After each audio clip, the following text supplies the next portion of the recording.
Welcome everybody to my Thursday chess stream here on leechess.org and Twitch. Hopefully everybody had a good night and you're ready to play some chess today. We've got challengers in the Booker Smith Chess 960 Shansha 8-3 Blitz.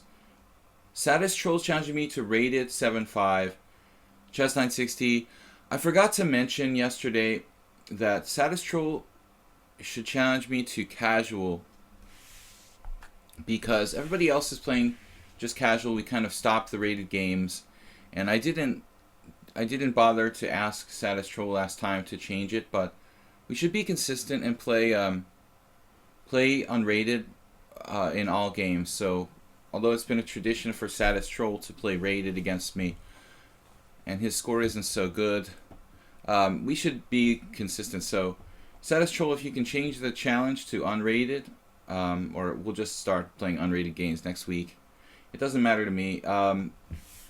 So anyway, guys, we're going to get started in a minute. I hope Sadist Troll doesn't mind switching to unrated, but it's not a big deal. Jeroen, I don't know if he's here for moderating the chat. Let's get started, guys, without further ado. Booker Smith challenged me to casual 7-3. No reason for it to be rated necessarily. Yesterday we played normal chess with Booker Smith. I think he needs to just focus on making sure all of his pieces are protected. Yeah, Troll, I mean, why don't we be consistent? I mean, everybody else is playing casual, so I realize that we're just playing one game with you that's rated, and it's sort of confuses everybody else. They're kind of like, why can't I play rated? So we should change it to unrated if you don't mind. What else? We watched the games from the Tal Memorial yesterday. There was an exciting game between Anand and, let me start the game here.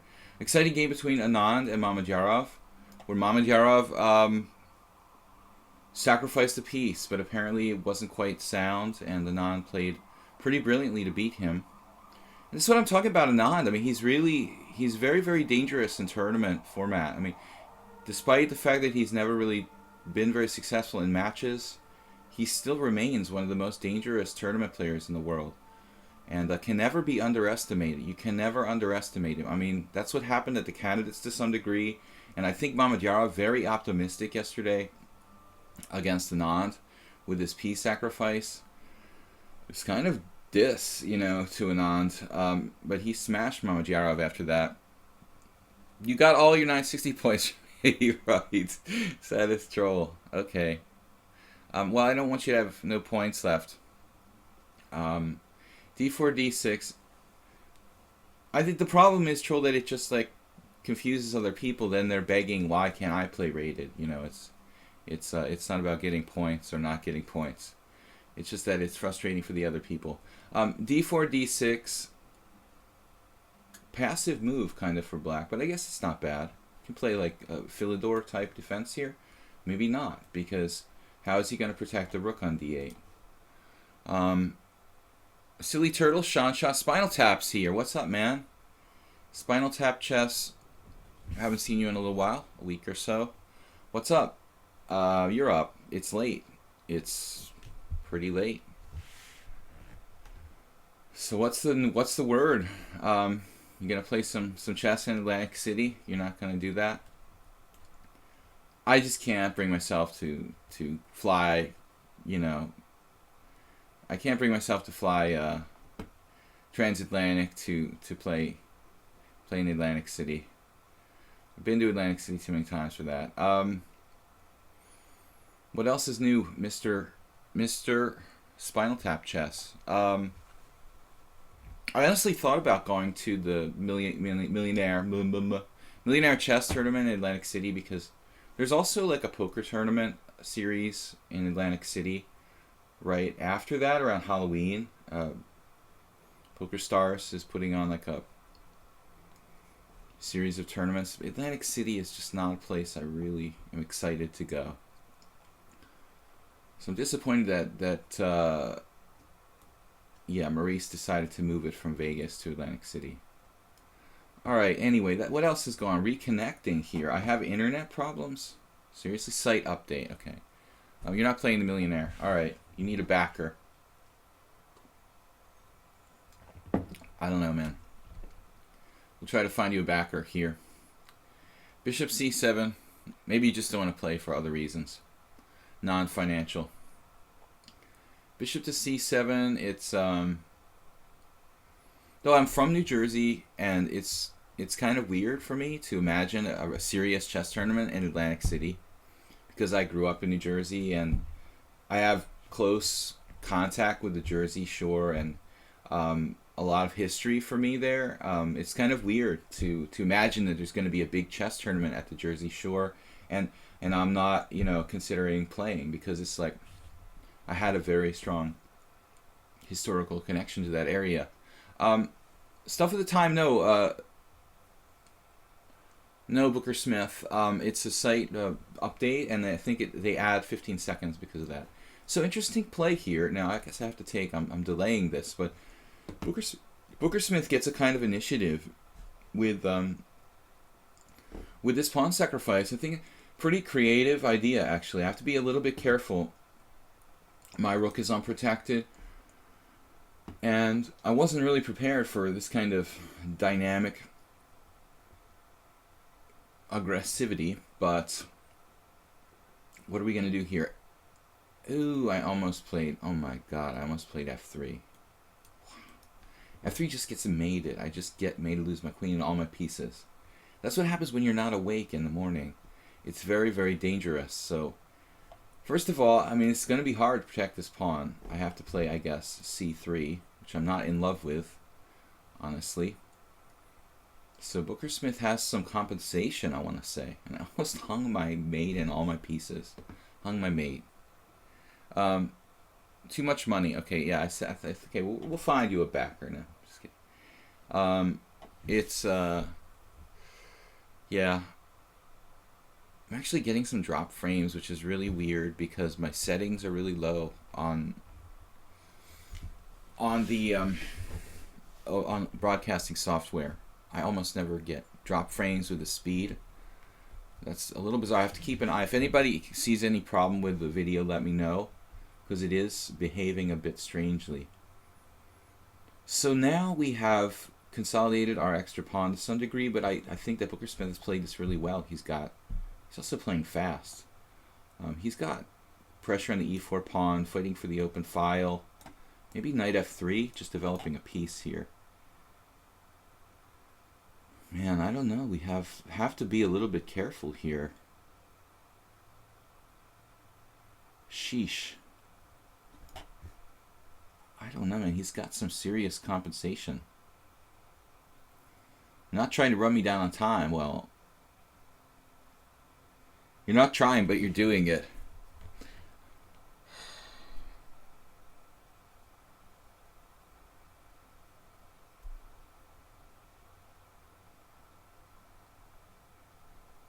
Gladys Troll, you don't want to cooperate, do you? With making the games unrated.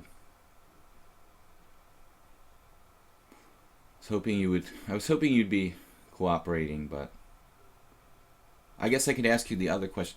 Why is it so important that the games are rated, Troll? I don't really understand why is it so important that they are rated. We can ask you the same question. Not really understanding why that's so vital, to be honest. But, whatever. If you really want to be difficult about it, we'll make a special exception just for you. But it doesn't help our cause here with explaining to people why the games are rated or not rated. Scheveningen, I didn't see you there, hiding there. What's up, man? What about the tournament scene for you? Are you keeping a low profile for the next big tournament? Scheveningen, no big, by the way, no big money tournaments or anything coming up. You should go to America and play in the Millionaire Chess Open for some kind of under prize or something.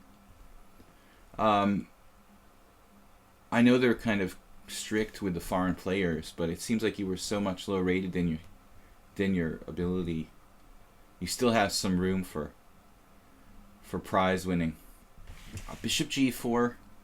Yeah, I thought about this. This makes sense to some degree. I'm not that scared about bishop takes f3, but it's something I prefer not to allow. The smashing of my pawns, I don't think I can really prevent it very conveniently. Queen e2 I thought about. Kind of a self-pin. Just developing my pieces, maybe bishop f4. Bishop f4 looks pretty good. Well, I have to watch for knight c4 attacking my b2 pawn. We're going to allow this doubled pawns to happen. Knight c2 drops a pawn. Bishop d3 seems kind of slow. There isn't really any convenient move here for white. It's a very strange position. Knight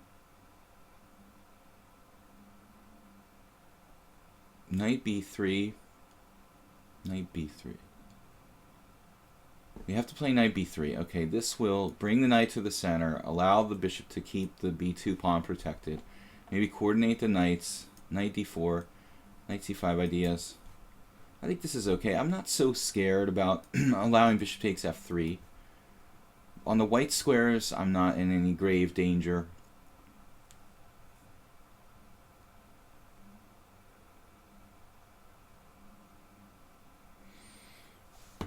Okay, Gladys Troll, thanks for cooperating. I honestly don't care about my rating, man. I'm trying to tell you at all, actually, my 960 rating, but it's confusing for the other players about the rated challenges. I do kind of care about my normal rating a little bit. And that's why I didn't bother you about it in the first place. But then I was thinking other people were like, why is that one game rated and the others are not? And then it gets kind of confusing, and I have to explain it every time. And so it's just easier not to bother with it. Bishop b6 here. Booker Smith, a great improvement on yesterday's game, playing very tough today. And bishop e3 could be played again. I have problems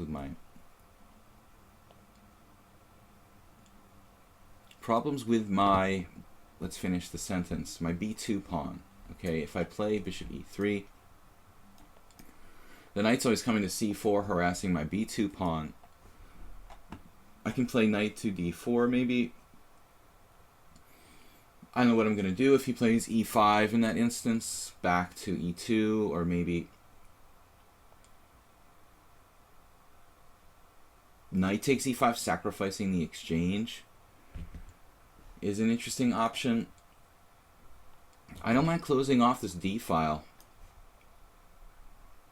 Maybe I should just castle. Can I castle with my queen on f1? No, right? Not possible to castle with the queen on f1. As he passes, Monkey. I have a very weird sensation. There's some kind of water in my ear or something from taking a shower. I hate when it happens. Getting water in your ear is kind of annoying.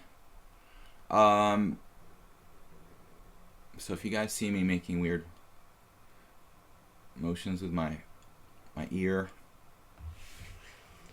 just kind of hit the water out like this.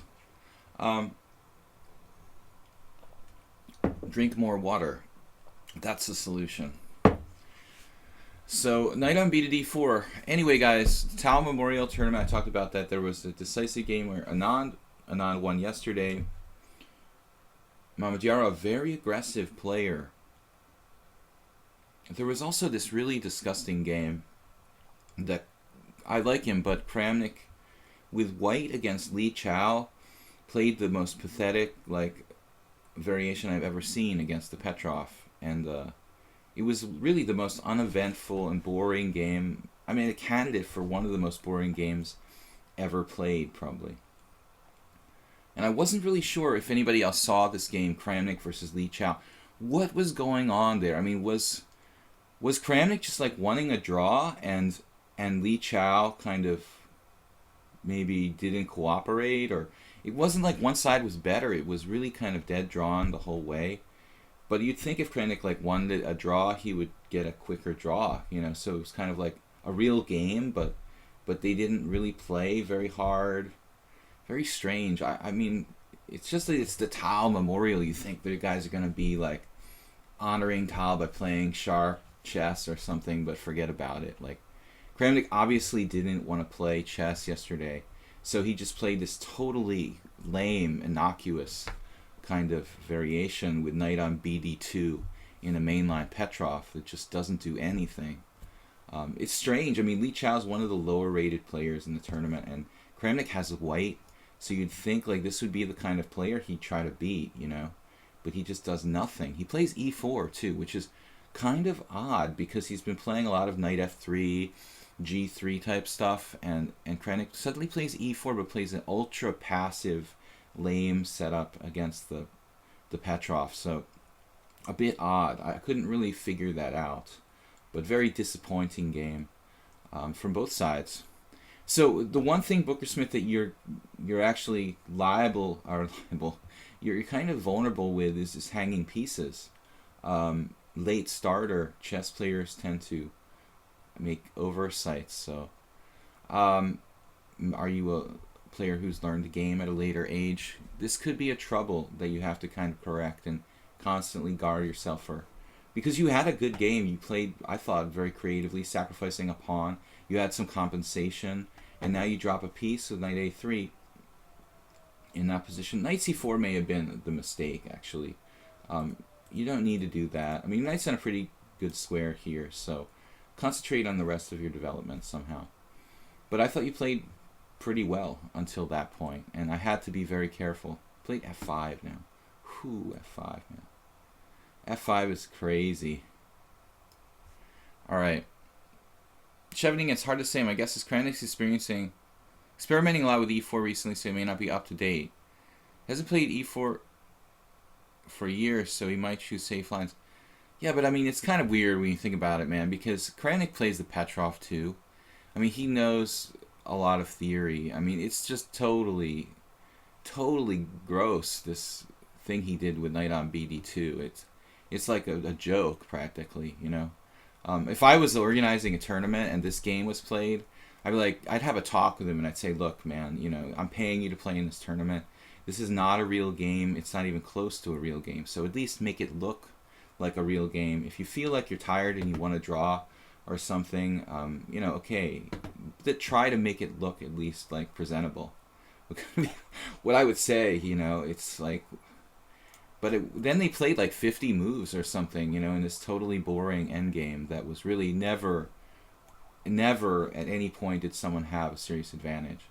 So if they wanted a quick draw, or if Krannik wanted a quick draw, he didn't really get it because they ended up playing a lot of moves anyway, which is kind of ironic, but it was weird. I'm kind of like disappointed with Krannik because I'm kind of a fan of his, and then he plays this game that's like he just wanted to take the day off. Shah's up next, always a tough player. So now Krannik is like number 2 in the world. I mean, he kind of needs to step it up a little bit. And Shah, what are we gonna do with you? Play something a little different, maybe g6 to try to confuse, Shah with a little bit of move order, shifty move order. I do play the modern defense sometimes. I don't really play the Pirts though. We're gonna try to transpose to something else. The Shah, big opening guru. And if we do transpose to an accelerated dragon, I managed to avoid the, you know, queen takes d4 variation. Actually, what I should do against Shah is play the normal accelerated dragon. I've been playing g6 always on move 2, and I sometimes forget that I can play knight c6 on move 2 and play the accelerated dragon with the normal accelerated dragon move order. Okay, so he plays d5, and this is just the kind of Schmid-Benoni, basically. You think Kramnik just tries to avoid computer preparation? The other 27er guys can play chess too. His hit notes welcome.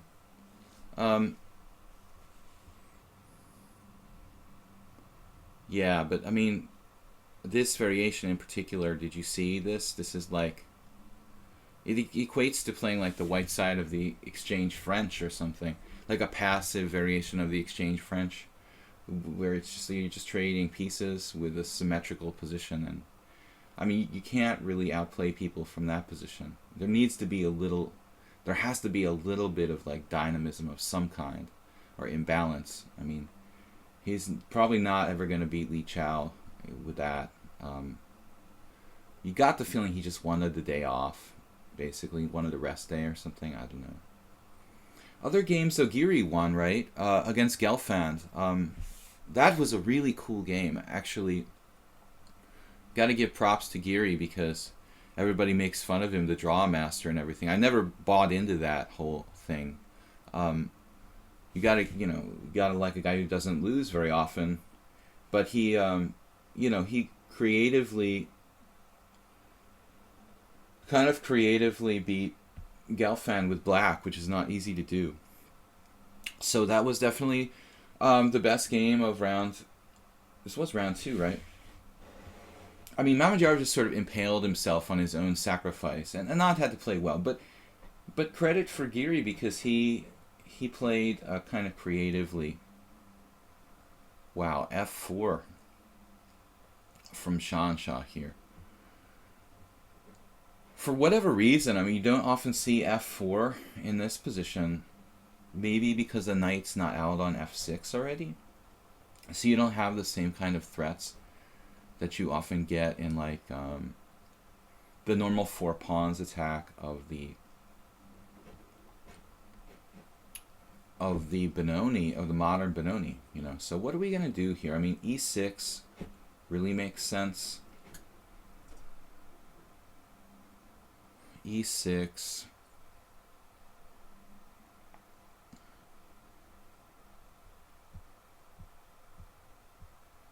You gotta kind of like E6. I mean, isn't that kind of the whole idea? I don't know, Shansha, experimental F4. I'm sure it's been played before. It's very aggressive looking, but I'm not sure it's right if I haven't played knight F6. Is bishop D4 good? Not really. Booker Smith says, thanks for the games. Today is round 3. Yeah, I understand he's against the Kramnik, you know, maybe, yeah, playing positional chess, not wanting to get involved in, you know, competitions to see who knows more theory. But he knows an amount of theory, and he, but this was going overboard. I mean, he just has nothing, and anybody can see that. It's like a joke, you know. Literally like the most harmless. I think you'd have better winning chances playing like E4, E5, knight F3, knight F6, knight takes E5, D6, knight F3, knight takes E4, queen E2. You know, the queen E2, the old queen E2 variation with like trading queens is probably more dynamic than the line that Kramnik played, even though the queens are on the board. Somehow, maybe I'm exaggerating, but just at least in that line you can castle queenside, you know, in the line where you trade queens with queen E2 and queen E7. You get a little bit of dynamism by castling long or something. But, you know, in this particular variation, white doesn't have that. Long castling. Yeah, bishop D4 is no good. So, kind of unusual position here. Definitely not going to find too many games in the database with F4. Though it's not a bad move per se. It's not as appropriate probably as in the normal Benoni.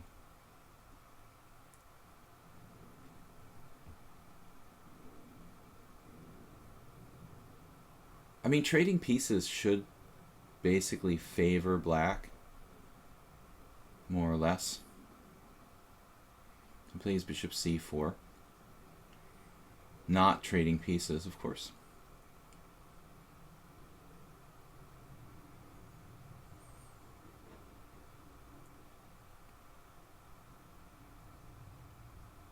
sensible move. I think probably best move. Bishop c4 there. And now I can take on d5, obviously.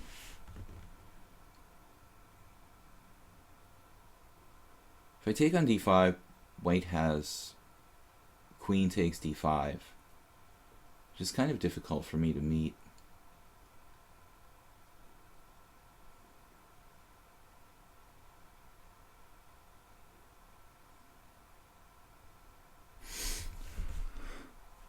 All right.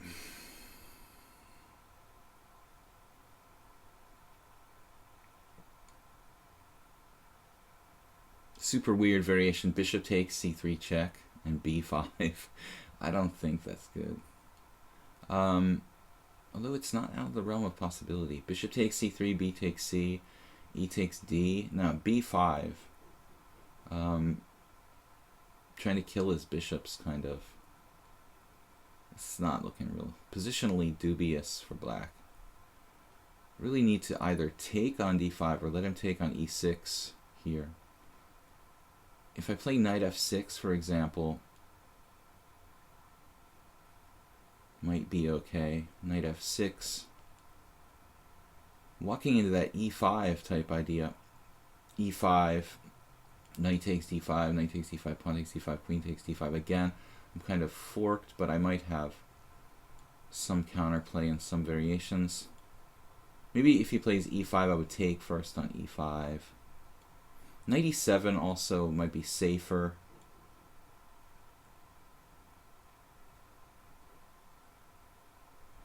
I guess knight e7 feels a little bit safer here.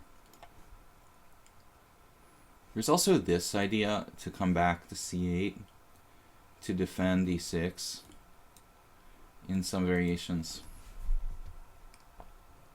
Did I just mute myself? I hope not. I don't think so. Crusader of Hope. I think your mic broke, not mine.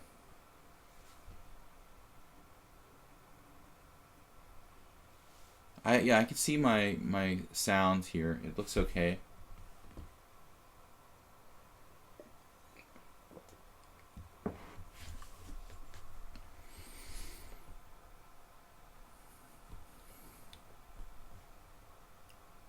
Well, Aussie passes. You had a first tournament. I missed something in the chat. First OTB tournament coming up. Okay. Where'd it go? Where did that go? Where? Oh, your first OTB coming up. 5 rounds, 90 plus 30. Nice to get to play time controls that long for the first time. Good luck, man. Knight f3. Pawn takes d5. I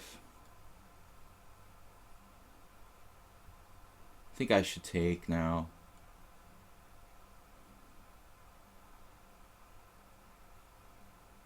Probably take on d5 and castle. It's also, again, this throwing in this bishop takes c3 check. It's very dangerous for me on the dark squares to give up my dark squared bishop.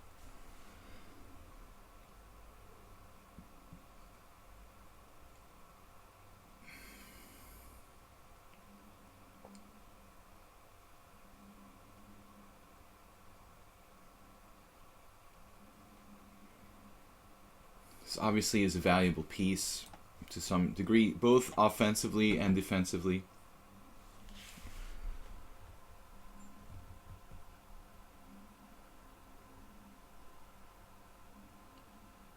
I need the castle. Taking on d5 doesn't seem to benefit me necessarily, so we're gonna castle here.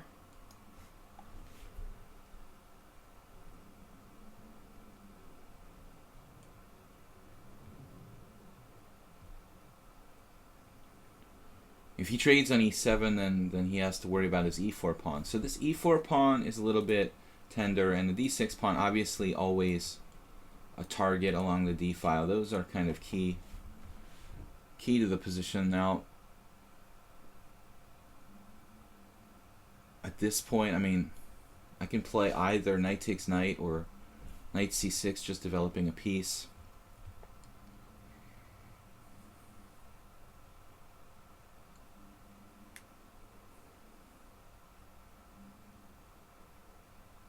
Maybe I'll play knight takes knight, see what he decides to do. There's another possibility of bishop g4 that just occurred to me. Trading that piece off.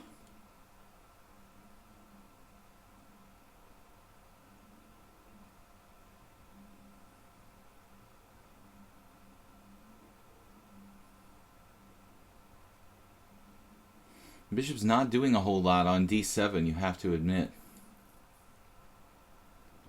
Bishop e6 is even possible, though kind of passive. Bishop g4. I'm a little bit worried about something here.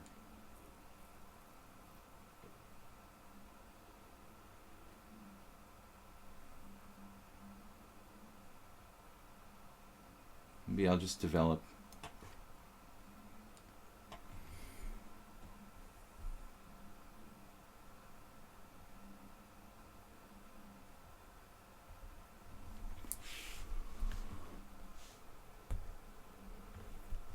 We're both down to 2 minutes. I could have played bishop g4, trying to trade pieces to have less space. Kind of normal Benoni idea. Played c3, that's a solid move. Neutralizing my bishop on g7. Yada yada. Knight a5 is interesting too. Knight a5, kicking his bishop out. Then he can play knight takes knight and bishop d5. Still not a big deal necessarily. My knight is really bad on a5 there though. And it's going to lose time coming back in the game. So I don't think so. Bishop g4.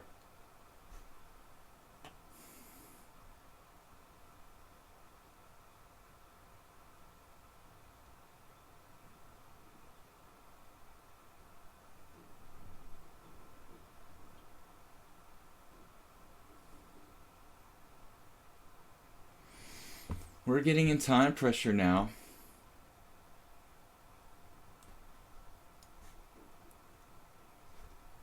Try to keep it as simple as I can.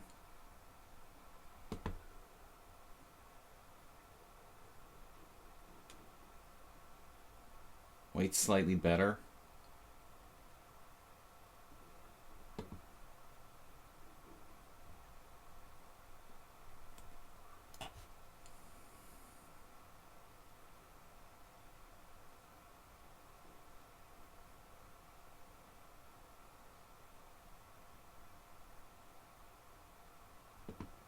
The rook off the long diagonal, the bishop on d5. Make it possible to maneuver, maybe knight e7.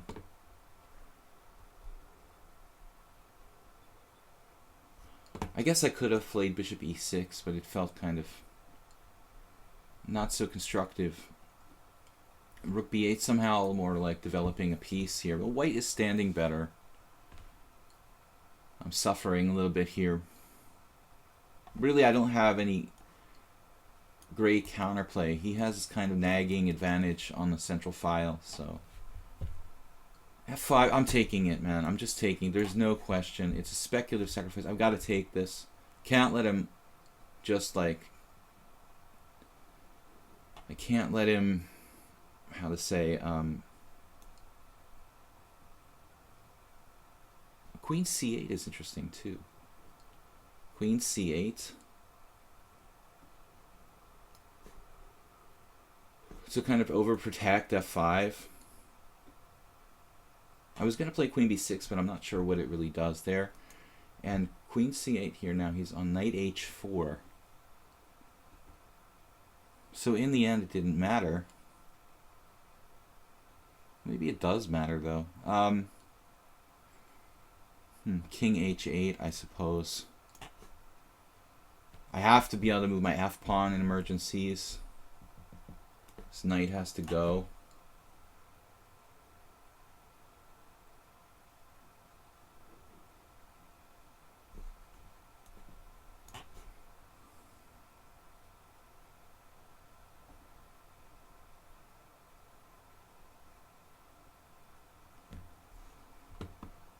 Man, that's a disaster.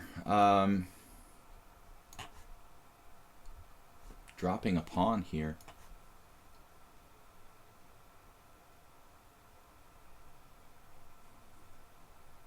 Bishop e7.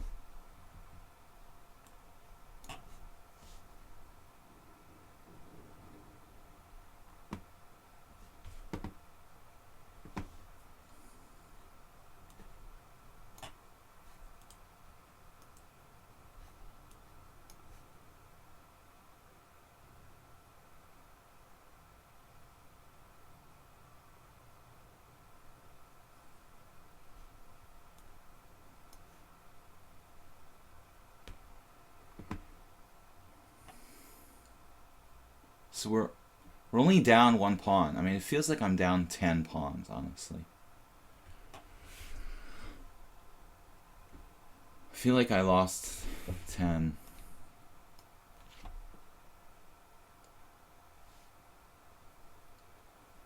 Wow, king f1. King f1.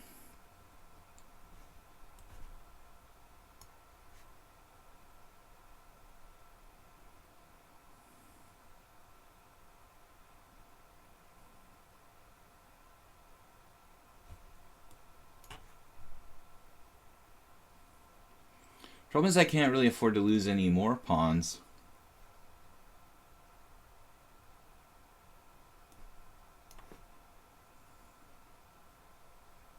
That's mate. Okay, good game. Yeah, I didn't see the mate. That's pretty good.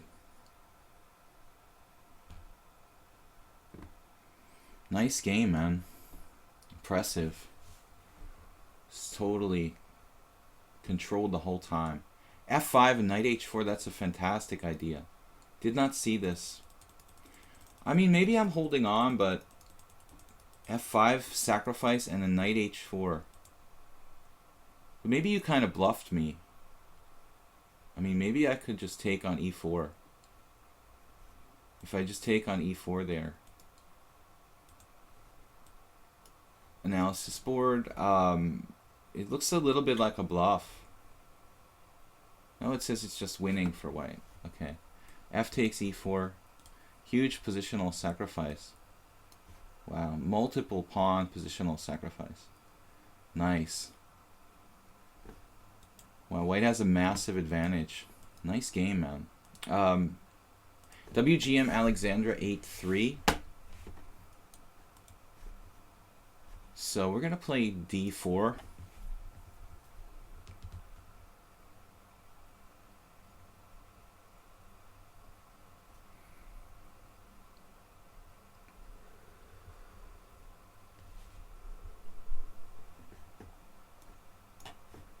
We played this player once before, and they played the Queen's Gambit declined or something.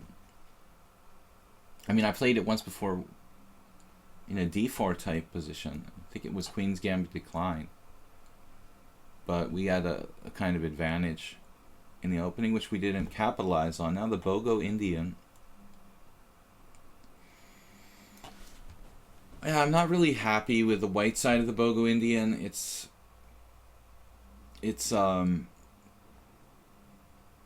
fairly sterile, kind of boring. Maybe I should start playing knight on bd2 because the bishop d2.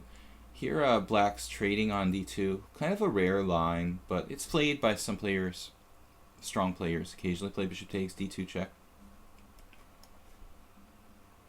I know the queen takes is the main move. It's, again, kind of a rare variation for black. Pretty solid, though. My friend Kosic Dragon plays it. Dragon Kosic. He likes to trade pieces when he wants to make a draw with black. This seems like a solid but kind of stodgy way for black to play. So nice game there, Shan Shah. Very, very strong. Master strength play, man.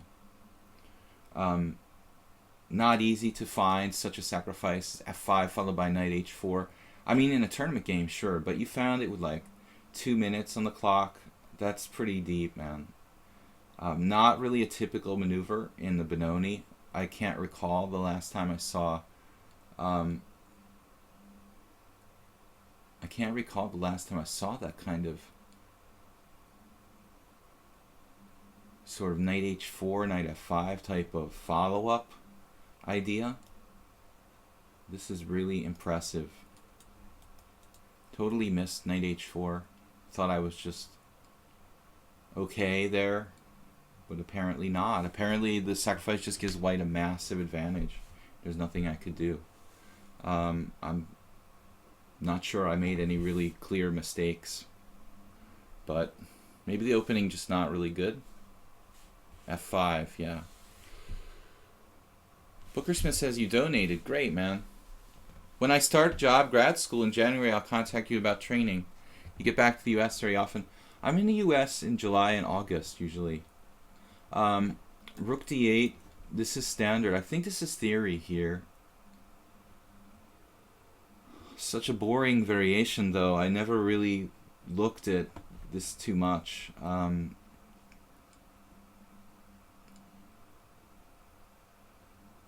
It's not dangerous for white. It's just a very solid way for black to play. So I kind of neglected studying deeply this variation with bishop takes and queen takes d2 and d5 for black, honestly. Once I lost to Kosich with white in a similar variation, I think slightly different though. Can't remember. Can't keep the tension here forever, but white doesn't really want to take, in most cases, on d5. It helps black, like here. Either it helps black liberate the bishop on c8, or it helps black trade pieces with like knight takes d5. So, in general, the exchange on d5, though it's toward the center, I think tends to kind of favor black. Now, my queen is never really well placed on d2 in this variation as well. So I have to be careful here. Bishop d3 developing a piece. Obviously this is a possibility. Bishop g4. But it stops at least bishop f5 from coming, developing that piece actively.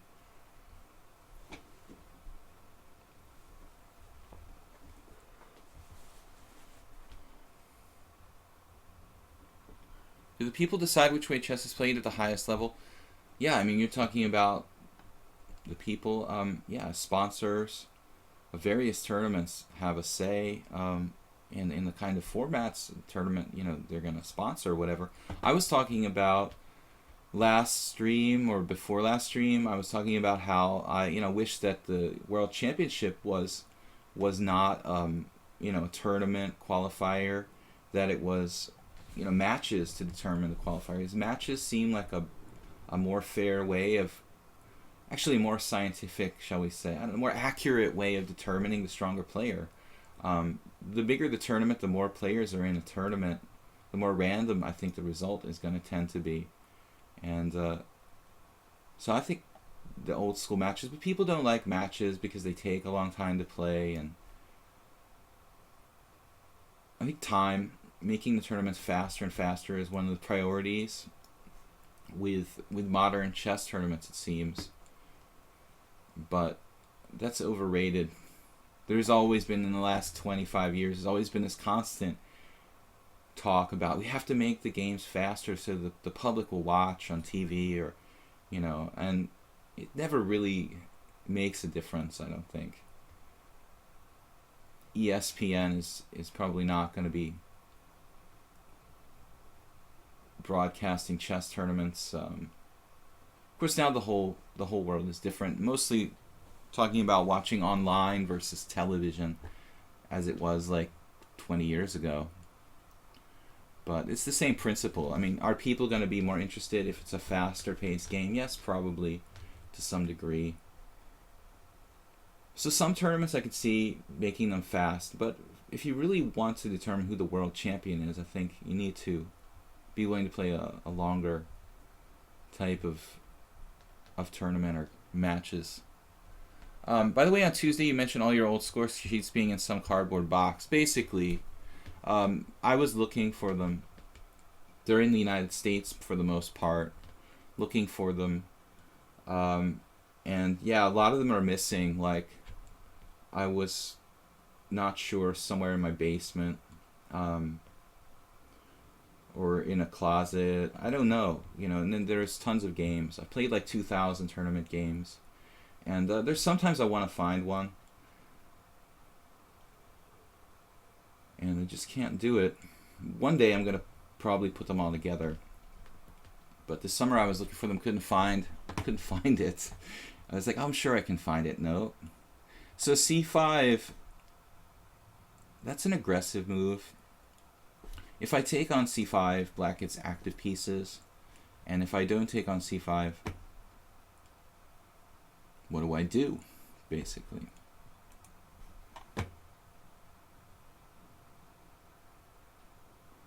White should be slightly better here. But if I take on c5, black takes with the knight. And now the knights are like revolving through e4.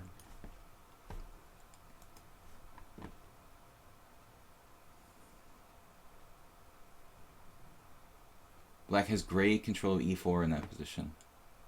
I also lose control of e5.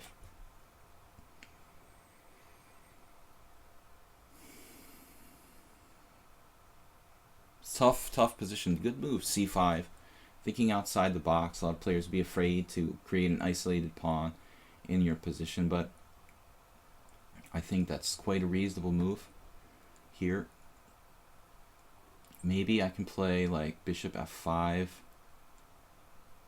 Kind of playing with fire bishop f5 though, because it's bad bishop on c8 and trading the bad bishop.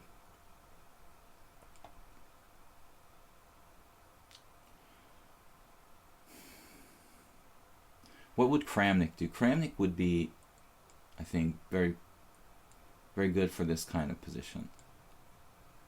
Pawn takes pawn, knight takes pawn, bishop back to e2, maybe. Knight e4, queen d4.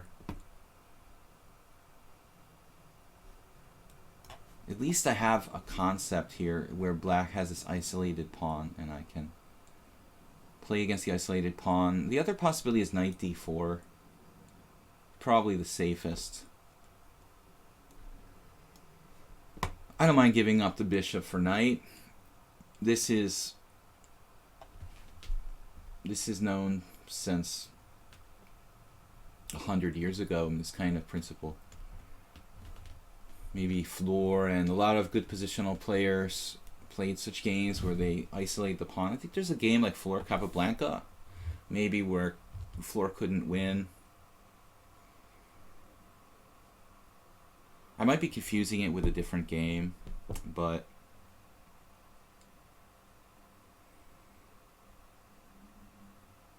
if we remain with just like this knight on d4, bishop on d7, it's an interesting end game where it's not clear if white has enough to win. This is the kind of position that Capablanca defended, with just like bad bishop and isolated pawn, and it's just not quite enough for white to win, probably with perfect defense by black.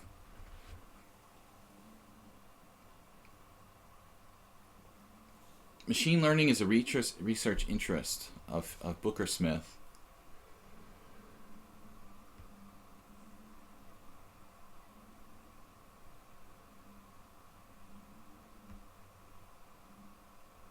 Oh, Bartholomew's making a series of his progression toward IM level from when he was a kid. Interesting. I think that Bartholomew progressed pretty quickly. I mean, compared to most people, he was a kid when he became an IM. I mean, I don't know, maybe I'm just saying that because I'm older, but it seems like he got there pretty fast, actually.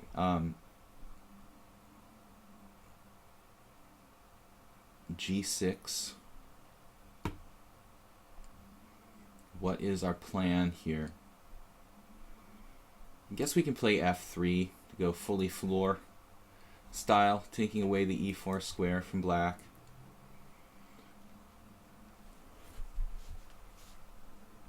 Salo Floor was a really great positional player, and one of my favorite examples of positional kind of masters who were extremely strong and extremely useful to study their games.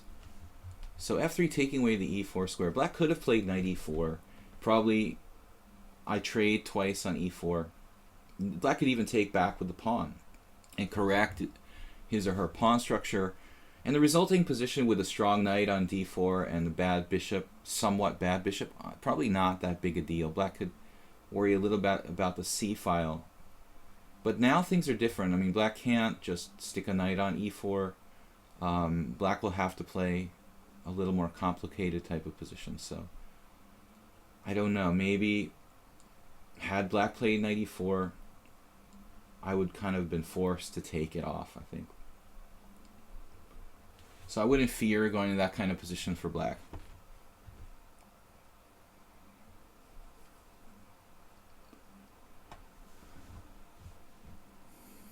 Now we need a plan, some sort of plan. Black will catch up in development here pretty soon. I'm just going to keep my e3 protected. This is not a plan. This does not constitute a plan, but it's kind of a prophylactic move. I'm going to have to play at some point anyway with this.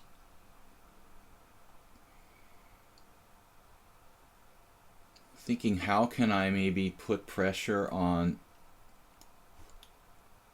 the d5 pawn? Played a3, putting my pawns more or less, trying to put my pawns in the right color. b3 is protected, so he doesn't have a knight fork, or she doesn't have a knight fork there. I have other ideas. I want my bishop to work with my pawns. It also stops b5, b4. Black very solid here though, slightly worse, but by no means in danger of losing. 96, another very solid move. Okay, I'm going to execute my plan.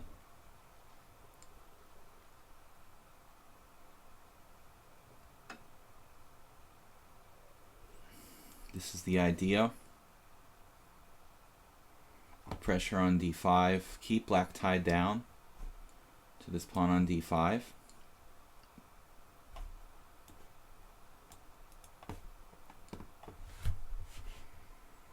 a6.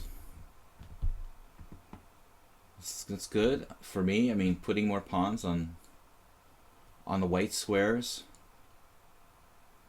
should kind of favor me. I have knight takes d5 here. This tactic, knight takes d5, looks like it wins material.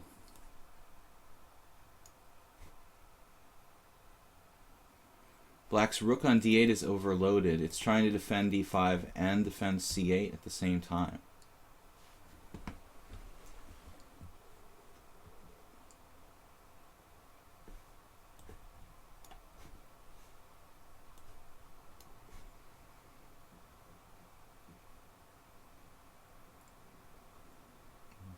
One pawn isn't objectively winning the game, but it's a clear advantage to white.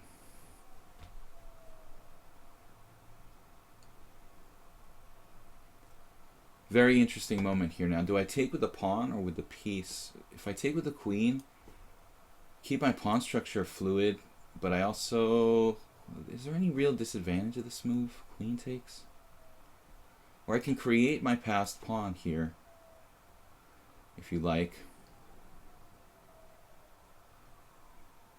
Kind of a tough call. I don't really know which is better. Tough call. In a sense, it's like risky to do that, to create an isolated pawn.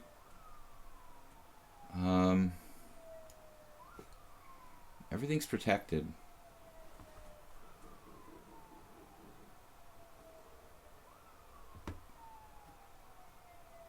But it's not an easy position for white to win. I'm up a pawn, but they're all on the same side on the king side. So it's very hard for white to create a passed pawn. Therefore, necessarily difficult for white to convert this to a win. I'd rather have an extra pawn on the queen side, basically, in most cases. Looks like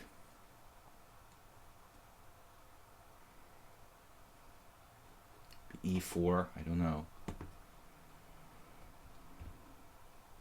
Also opens up my king a bit, this e4 move, so it's not without some risk. Bishop d5.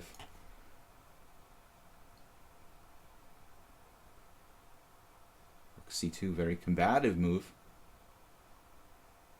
Wow. Yikes. Okay.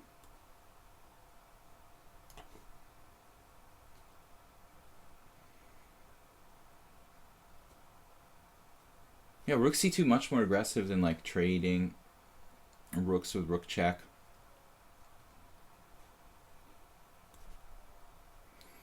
Here we go again.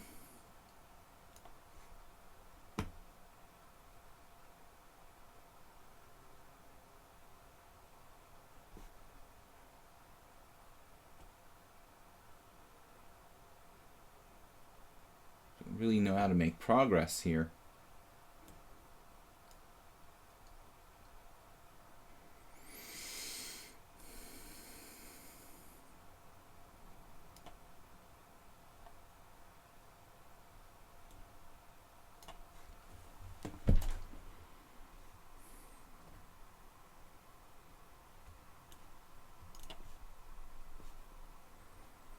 Oh man, I dropped a pawn. Goes my advantage.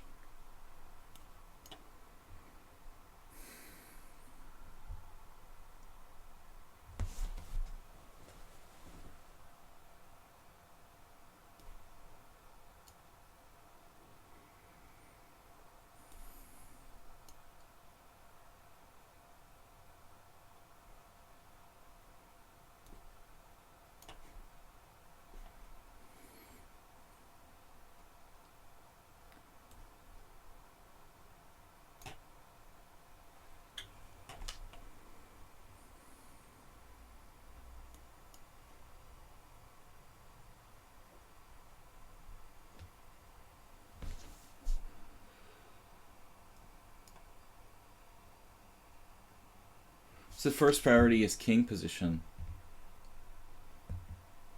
Not the easiest game, but we both played badly at the end due to the time pressure. So pretty good game until both of us started making patent blunders toward the end in time pressure. ARX 205, it's Chess 960. Chess 960 game 2. Sorry guys, I didn't see all the interesting chat in the Twitch stream. Kind of tough games. You would have played e takes d in a heartbeat. Looks like white keeps complete control. I'm a little worried. I mean, I have had a lot of games, Hisitons, where I couldn't win with an extra d pawn. But in retrospect, I think I would have gone with it. It's not really a no-brainer. But it would have kept black more tied down. I kind of agree with you.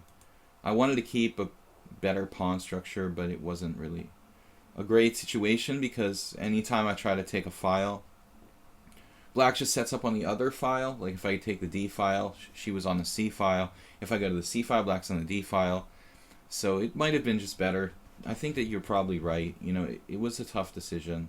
It wasn't automatic though, because I have had a lot of isolated queen pawn games where I win the pawn clean and I still can't win. It wasn't really the ideal pieces to have. I'd like to have a knight on the board in a kind of ending with the extra d pawn. All right.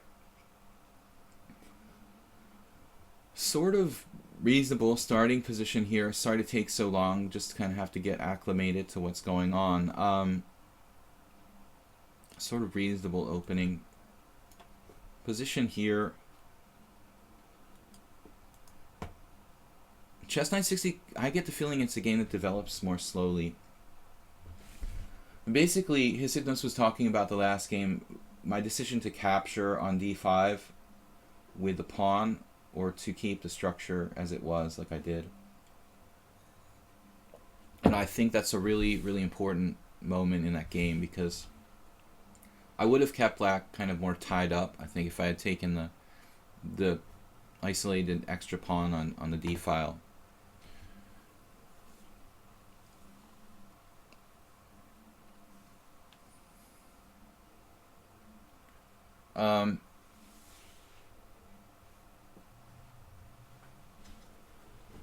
Welcome everybody to my stream. For those of you that I couldn't welcome because I was playing these intense games, pretty much tough games. I lost to Shansha, very tough game. This was tough. So we have a number of strong players here in the stream, which is obviously makes it very fun and very competitive. And I wouldn't have it any other way. You know, I don't want to sit here just bashing people who are like, 800 rating points lower than me every game. It's fun when there are people who are capable of beating me, and obviously that's what we've got. A bunch of players who have a chance to win. Now, ARX is kind of like not here. I'm not sure if we're going to let him go too much longer. Like, maybe we'll cancel this game and just start a new one. We'll give him like 30 seconds to show up. ARX, are you here? Sometimes people, take 2 minutes to go to the bathroom. I don't want to wait too long though, because we have a limited amount of time. Booker Smith, we could do a stream versus... Okay, he's here. Versus me. Alright, e4, c5, and it's a Sicilian, but it's not. It's a very strange position. We have the knight on a1, and guys, in chess 960, this is really, really problematic. Getting that piece in the game is usually kind of a nightmare. No problem. I understand. He was AFK. Why is it AFK and not AFC? KFC. It sounds too much like KFC. So C5, logical, getting the rook active, getting the bishop active. But I still like my pawn in the center. Even though it is completely undefended. It looks a little like a normal position if you just kind of... How am I going to get this bishop in the game? I just sort of condemned it to passivity. H3, we're going to play the bishop H3 and bishop H2. Trading off the active B8 bishop, C7 diagonal, but it's not the square. Anyway, guys, welcome to my stream. I've also got a YouTube channel, Video Chess Training. Yesterday I tried something new. I put together a little bit, a 40-minute video on a review of yesterday's stream where I did weird opening stream. Every Wednesday I do an unusual opening stream. We're playing kind of experimental unusual openings. Not really extreme unusual openings, just things I wouldn't normally play. We had the Dutch, a Nimzovich, or, well, what do we call it? The Nimzovich opening, B3. It's actually Larsson's opening. A lot of different stuff. So I did a kind of review where I went over some of those games. I put it on my YouTube channel if you'd like to check it out. And let me know if that's interesting, something you want me to do more in the future, of like reviews of live streams. So G6, this looks sensible. You've got the same problem with your bishop as I do. And we need to get the pieces in the game here. C3 is sort of insipid. But the only way to get this knight to B3 in the game, not an easy position. C3 kind of makes some sense. Where am I going to put my king, by the way, guys? I'm going to castle kingside. Thinking about castling kingside. Oh no, I just gambited something. ARX. That's the problem. You've got to pay attention when you're playing chess 960. Got to pay attention. I don't know. Very important to pay attention. I guess C3 or maybe knight B3 wasn't the best. C3, I can't play D4. But C3 was more or less the best move. I played H3 instead, kind of just ignoring black and putting this idea on the table of playing bishop H2. It's not really a great move, H3. Don't say anything. Yeah, the thing about C3 that I guess... What is about C3 that bothered me? I don't know. Luckily, I'm not losing by force. I could easily be losing a piece here. But we're just sacrificing our B pawn. Fortunately, it's not immediately fatal. I just dropped the B pawn to the sneaky G6 and had trouble kind of acclimating myself to the position. Yeah, I'm used to that pawn being defended in normal chess, so it does happen occasionally. Yesterday, I missed... 2 days ago, I missed a really obvious mate in 2 in one of my games, and we all have our demons where we miss like really pretty basic things. Queen takes b2, and I was sitting there talking about c3, but it was more on like general positional grounds. No, I didn't, wasn't considering c3 necessarily because you guys probably thought I saw it, but I was considering c3 more on general positional grounds, like getting the knight to c2, like toward the center. And then I rejected it. So the plan is to castle kingside here. I lost a pawn for basically no compensation, but luckily it's not that crushing. I mean, we can still play.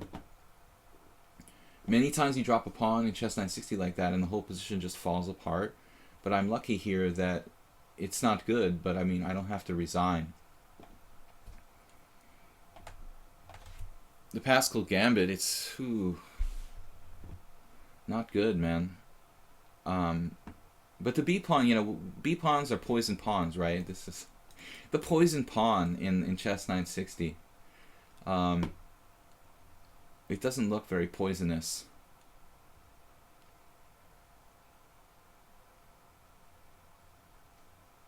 So, anyway, it will give us a chance to play a kind of practical position where we're down a pawn. And right from the beginning, we're going to see if we can hold it together now. Black playing pretty well. I like the way he played. And yesterday, too, ARX, I thought played pretty well in chess 960. It was yesterday we played in chess 960, no? It does look that way. There's a bishop on b1, but that was not. That was normal chess. So I must be that must be confusing. Yeah, it wasn't chess 960. I'm not sure if we did before that, but thinking about someone else. I think I was thinking about Booker Smith. Maybe Booker Smith? I was confusing ARX's game with Booker Smith. Played another chess 960. Was it yesterday? So here he's got all these pieces coming out with f5 activating, and so I think it's pretty clear that I should play e5 here. Just kind of keeping him tied down behind his f-pawn. I'm not sure that's enough, but I don't really want to take and not only lose my central pawn, but also activate his knight to f5. ARX in a little bit of time pressure already. Grueling stance. Okay, you guys are talking about the idea of Booker Smith. There's a chess lecture where GM Ben Fungal talks about a game won by an accidental sacrifice. Sure, happens all the time. We're human, right? Yeah, some people have this misconception that master strength chess players are like geniuses and they see everything, but even Anand lost in like 5 moves once. I mean, so it happens to everybody, like blatant oversights. This is huge. I thought that actually ARX should have played f4. This looked like logical to me. Shutting down my queen on h2. Really brutal move. F4, giving you the f5 square and shutting down my queen. I'd probably have to play something like h4, try to crawl out, with queen h3, but it's a big mistake to let me, out in the open here. Obviously, a terrible blunder. Black loses by force. So, pretty bad game. Is it mate? There's no mate. Is there mate? Yeah, there's probably mate. Close to mate. If I play rook e1 check, the problem is bishop e6. I don't win a whole piece, so it's probably best to just take this kind of important defender and an extra piece at that. So masterful game by both of us. First me dropping a pawn and then you dropping a piece. You still would have had me completely tied up after f4. I thought you played perfectly until that. It was like, wasn't that what happened, ARX, the other day? You were like crushing me. Yeah, I am remembering this now. ARX was white in a game. It was chess 960. Maybe the game before. Was that it? Yeah, you just hung in exchange on a1. So I remember now what that was. It was another game where I was playing ARX, and he was just crushing me, and then made a 1-move blunder and lost. Pretty much the same thing here. He had me dead, and the ugly 1-move blunder rears its head. Where's the mate? There's no mate. That's really annoying. Should feel like there's almost a mate here, but I don't see it. Queen takes b7.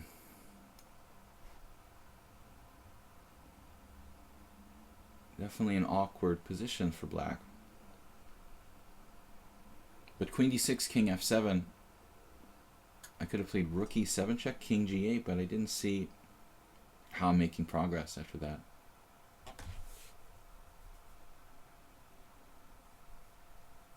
The accidental sacrifice. I don't know. 96 missed that. That's pretty obvious. So we have rook takes e6 check. Kind of brutal. But ARX, you like seem to have a good feeling for how the pieces coordinate. The opening was perfect, and again, like kind of like maybe some tactical oversights, but strategically I really like the way you set up in the opening. And this was even f5. I mean, it's a strong move, not just about winning this pawn, but d6 f5, very good harmonious position. All you need to do is play f4, and white is in deep trouble there, probably close to lost in this position. Lonely Master's up. If you guys actually get like taken off the list or lose your challenge, let me know. So Lonely Master is proving to be a worthy opponent. He took me out in a game yesterday I should have won. I actually featured that in my review of the games from yesterday's Weird Wednesday. So he's really tough, and he's a good endgame player. That's what we've learned about Lonely Master. He also knows some theory in the Sveshnikov, so I don't really want to play into like 20 moves of theory in the Sveshnikov against him, because my knowledge isn't that good. So e4, and he could play the Sveshnikov, and it's kind of something I need to brush up on. So like Kramnik, I don't want to get outplayed, in opening theory. I'd rather play Kramnik style here with knight f3, g3, but Lonely Master's tough. It seems like he's tough in technical play, and yesterday he defended and then won in a pawn down rook ending where he was actually better even though he was a pawn down. So that was instructive. I went over it a little bit in the video review on my YouTube channel yesterday, but I had to keep it kind of brief because there were like 10 games or 8 games or 9 games in the stream, and I went over maybe 4 of them a little bit. But since it's a weird openings day, I didn't want to spend a lot of time talking about the whole games. Although I did mention this endgame against Lonely Master because it was interesting. I made some fundamental mistakes. Let his king get very active. So I had a fantastic win in the middle game that I couldn't find over the board. Jennifer Shahadi. Shahade. How do you pronounce it? Shahadi. I always say Shahadi. So we could play a ready type of thing, or queen c2 or d4. I guess we'll play d4. It's the Catalan main line. And Kramnik would be proud, right? Kramnik's favorite opening. Don't really know a lot of theory, but I just play the Catalan on basic principles. I have played the Catalan in my career, but I'm not an expert, and I never spent like weeks and months like studying the theory in detail. Always kind of just played it occasionally on general principles with a little bit of theoretical knowledge.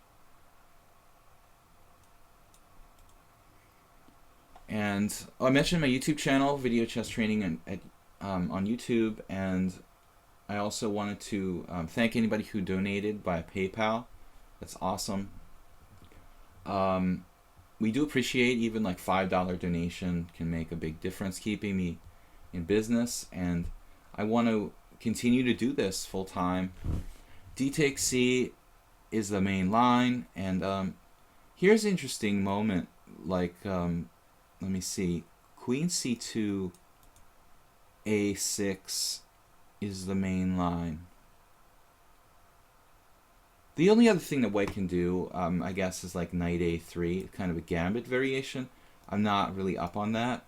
I don't think it's considered that dangerous. It's probably been worked out to some sort of forced draw. So I wanted to tell you guys, there's kind of an interesting line here. Anybody who happens to play the black side of the Catalan, this is a new move. I mean, pretty new move. B6 is getting played by some strong players. And it's a move that looks sort of weird because of the danger on the long diagonal, but it appears that b6 may revitalize black's options in the black side of the Catalan. So something to take a look at. Okay, so I play a4. Popular, trendy kind of line now. Bishop d7. Everybody plays this, basically. And then queen takes c4.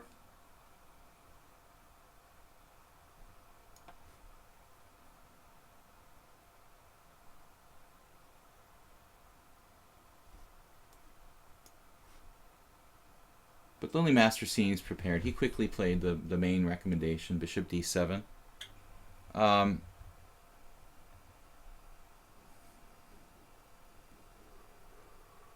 So take a look at b6. It's really being played by some strong players. It involves interesting exchange sacrifice in one key line. But I was recommending this to one of my students. Kind of like new way of playing against the Catalan.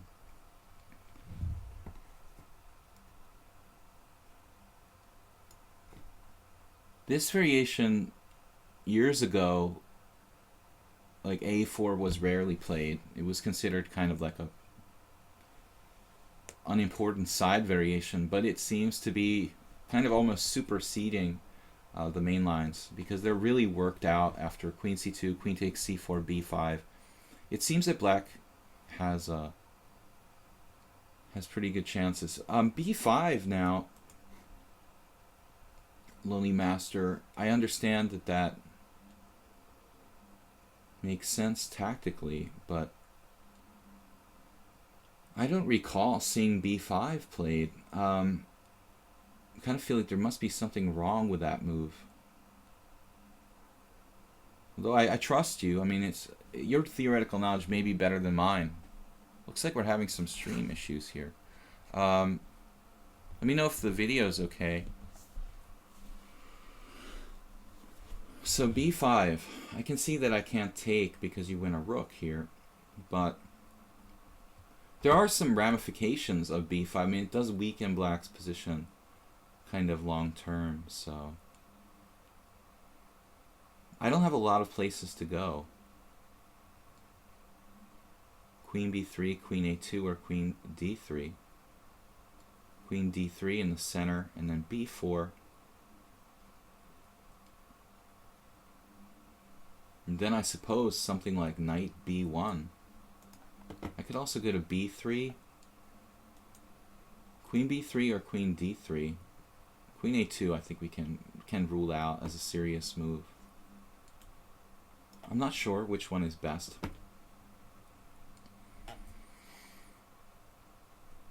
But it is very possible that black is weakening his queen side with this b5. And that's the question here. I don't know the theory, but I know fundamentally that black is creating some weak squares in the queen side.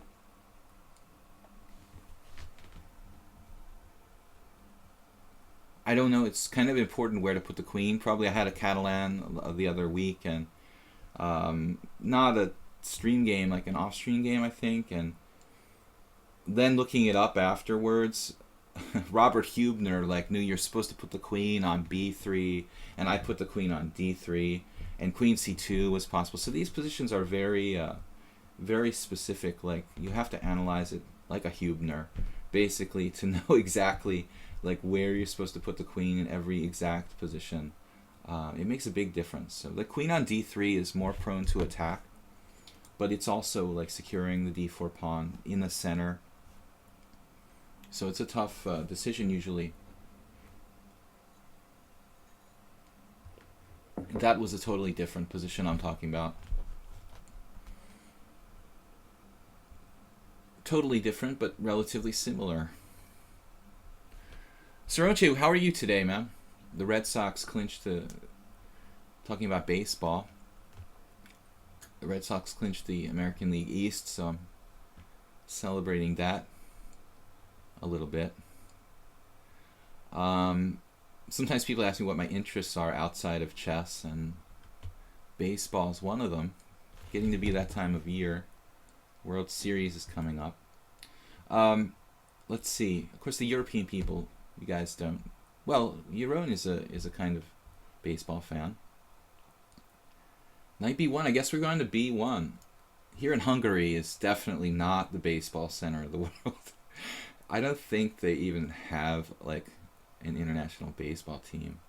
All right, knight to b1. We're going back. We're headed for fertile ground. Knight d2, knight b3, knight c4. Catalan, very complex.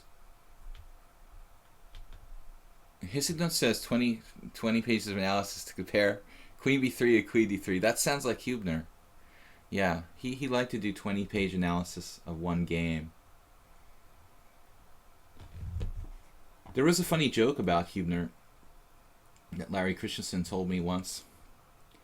He said that Hubner, he's this famous German candidate for the World Championship, very strong grandmaster, though he's getting up in age now. But he's also an expert in like Egyptian hieroglyphics, apparently. And he was somewhere where they asked him at some tournament or something where they asked him to examine some kind of like ancient scroll or something, and he was like, yeah, they had tried to interpret it but incorrectly. He was like, yeah, the problem is you have it upside down. Basically, these people have been trying to kind of interpret this ancient scroll, but they were reading it upside down. Kind of a problem. c5. Well, that looks like an active move. c5. Knight d2. White squared bishop, vital, just vital in this position, right? I actually preferred bishop d5, but maybe bishop e7 is just as good. Here, who cares what I preferred anyway? Probably have to take. I don't seem like I have. It doesn't seem like I have anything here. What would Kramnik do? Do we have something in this position? Do we have anything? It feels like we have nothing with white. But I thought bishop d5 may be better to keep things off of b3, for example.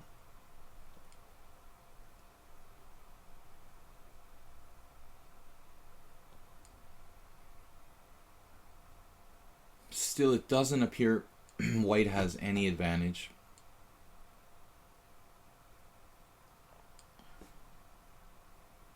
Knight c4 perhaps allows his knight to come to c5, become very powerful. Could play b3, I guess, creating this massive hole at c3. So doesn't look like I have any advantage at all. Kind of like Kramnik playing the white side of the Petrov yesterday. Knight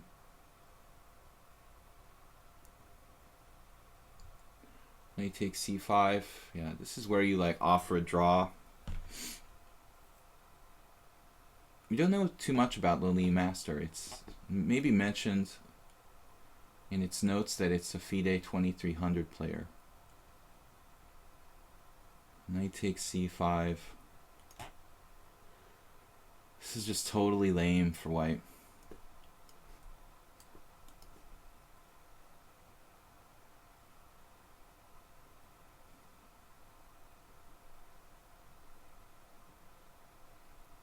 What would would Kramnik do?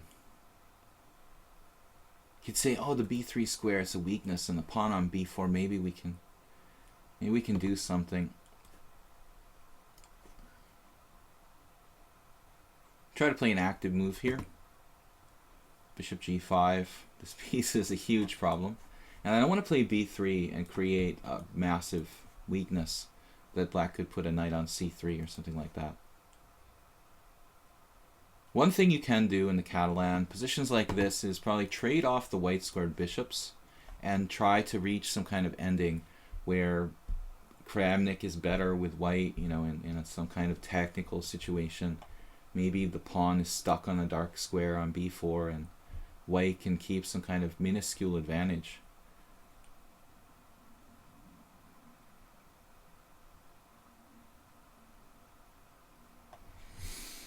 Silence. What would Carlsen do? Carlsen would waiting for the hockey season to begin. Yeah, Jeroen is truly a hockey fan.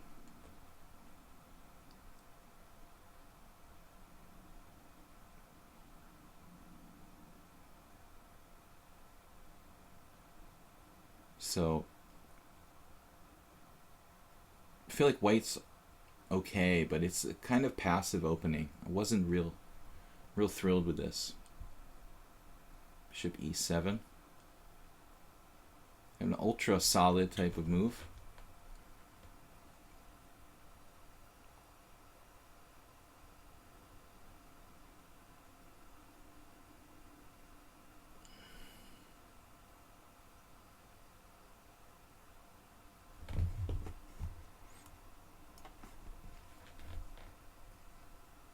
This is sort of inevitable, this exchange of bishops on the white squares. And I'm trying to get this kind of small advantage, if I may. Some weakness here, but I can't play, you know, my king is on g2, so knight c6 and my knight will get pinned.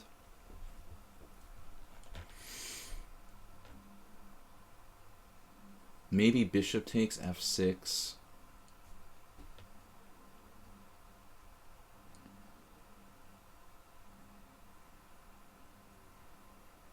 There's some tricky threats for black.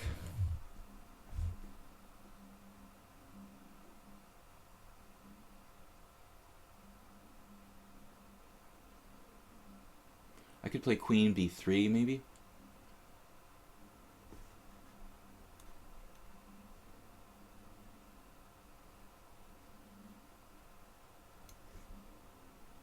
Oh, man.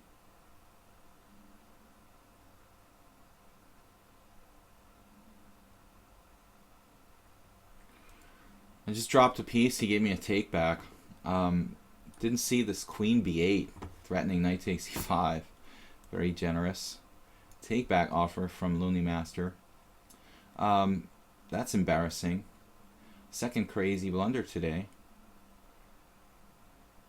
So I wanted to play queen b3, queen b7, probably knight c4 anyway, but this is the square for the knight. I wanted to secure the square b3. Now we're going to play queen b3, but that's embarrassing to get a take back. Black very generous. Just dropping the piece. I didn't really think about it as an aggressive move, you know, attacking my knight on e5. That's strange. But black played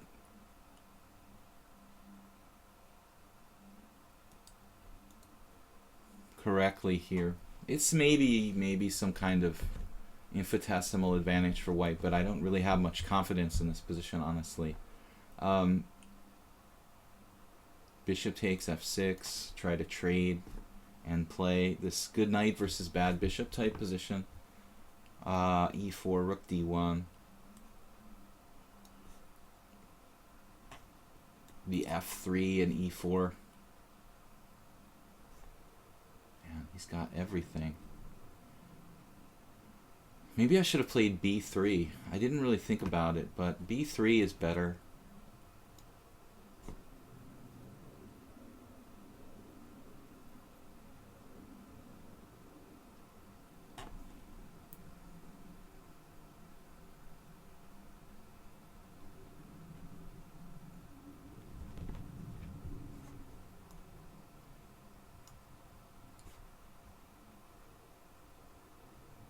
So we have some theoretical advantage.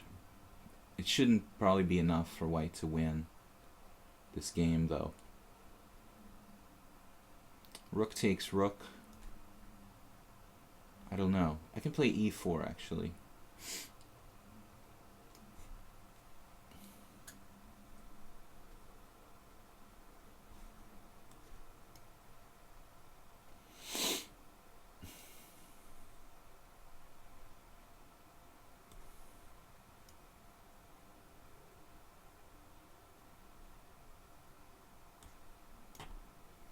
Technical position. That's what we were talking about earlier.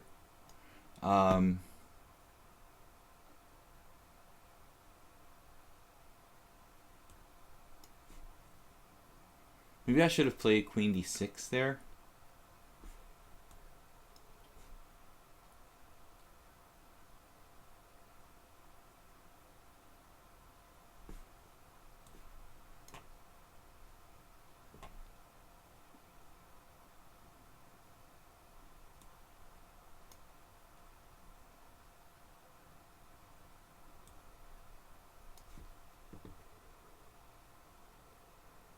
Queen and knight, very dangerous combination in general.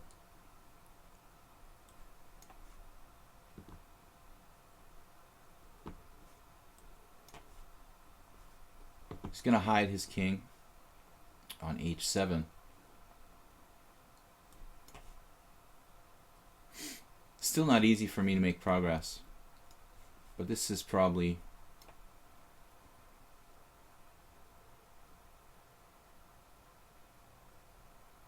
a win. Turn 93. Still not so easy. Even if he loses a pawn, he has some chances to hold on. But Lonely Master was pretty gracious here. Maybe I should keep the queens on. Knight takes. Should I keep the queens on the board? Is this an easy win or not? So sure about this. So easy. How easy this is. Let's see. Let's give him a chance. Pawn takes pawn is interesting too.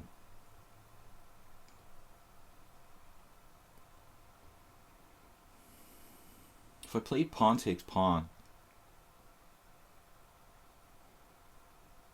I don't know. The structure is pretty dubious after that.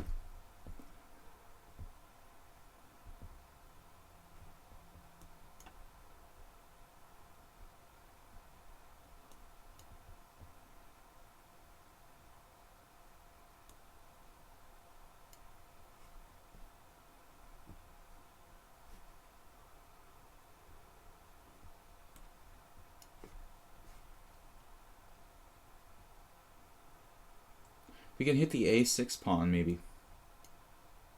Force it onto the dark square, and then it's like lost. Okay, man.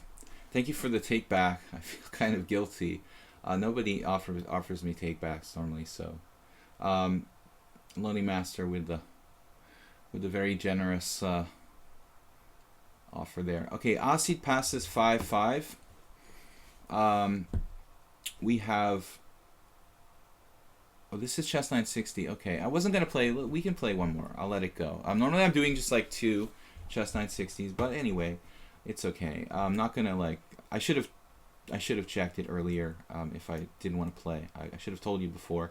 So I'm gonna go ahead and play. Normally I'm doing just like 2 chess 960s during the stream, because there's only like 10 games a stream. But since I didn't say anything and I didn't pay attention to the challenges, Booker Smith is challenging me again. We're going to let it go.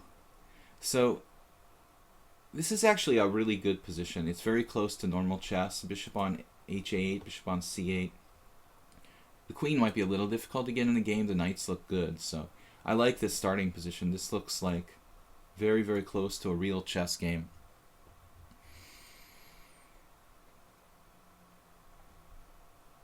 Thank you, Demon, for the compliment on the stream. We managed to win that ending against Lonely Master, but what only thing I really appreciate about it was that it was kind of thematic. The end, the way that he lost with the bad bishop against knight, trying to move twice here. I forgot you played two moves with bishop g2. That is the one danger that he has to be careful of, going in that kind of ending with knight against bishop. Maybe he could have held that ending, but it's not pleasant.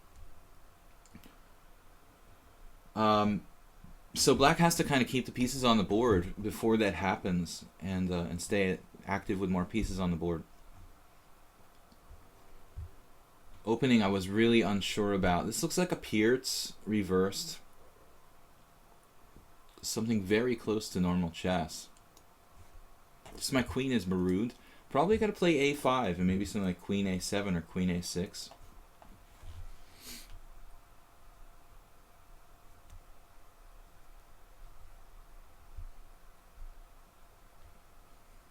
Queen and knight, very strong combination. Though I think even at the end, with the queen and knight versus queen and bishop, if Lonely Master had more time, he might be able to hold that position. I'm not sure I was necessarily winning. Not so easy. But that's the strategy in the Catalan. Normally you trade off the white squared bishop, and then the Kramnik kind of endgame technique where you have this minuscule advantage. Pretty typical. Okay, so d4, an active move, and Asipas is potentially letting me activate some pieces here. My king is still in the center though, and this bishop on h8 would like to get a chance to play, but opening the position here, very interesting. d4, like a Grunfeld reversed. Pawn takes d4, we trade twice, he takes with a rook, and then what do? Not that simple. Castle, just play the position. Perhaps that's the best. He's getting a lot of pressure though. I feel like I'm helping his pieces come out with this. If I play e4, keeping the game closed, white has knight e5 with a strong outpost on e5.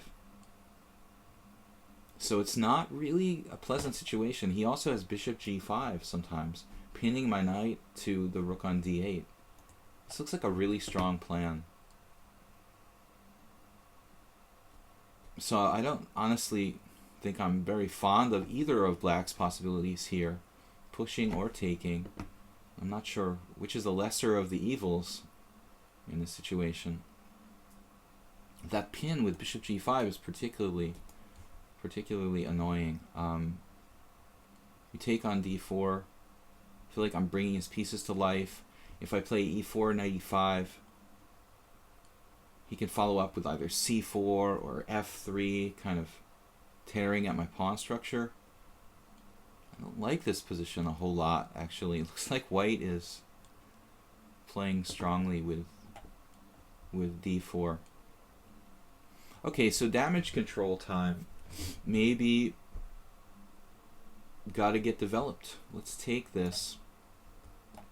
Buy me some time to think. Knight takes d4, maybe just castles. And the position looks a little like some kind of, if castles, looking a little like some kind of Tarash type position.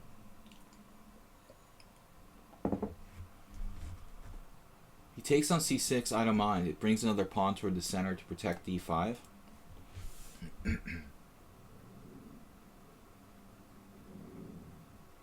Perhaps I should have taken on d4 and played c5, something like that. So now my intention was to play g6. Guess we're gonna do it. A little risky because I'm in a self-pinning myself with the, but I needed to get this bishop in the game anyway with g6 at some point. So maybe we have some kind of tactics with knight takes d4 and knight e4. Knight takes d4, rook takes d4, knight e4. Bishop takes d8, bishop takes d4, for example.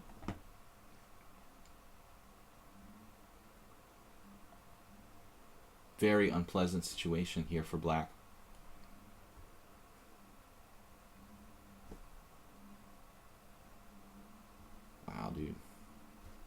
this is really, really bad. How can I protect my pieces? Bishop e6. White is threatening to just like annihilate me here. Very awkward.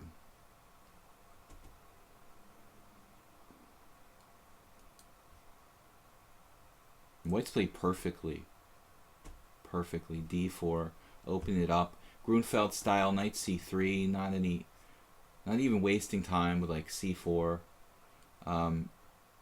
c4 was interesting too, but I think knight c3 is stronger.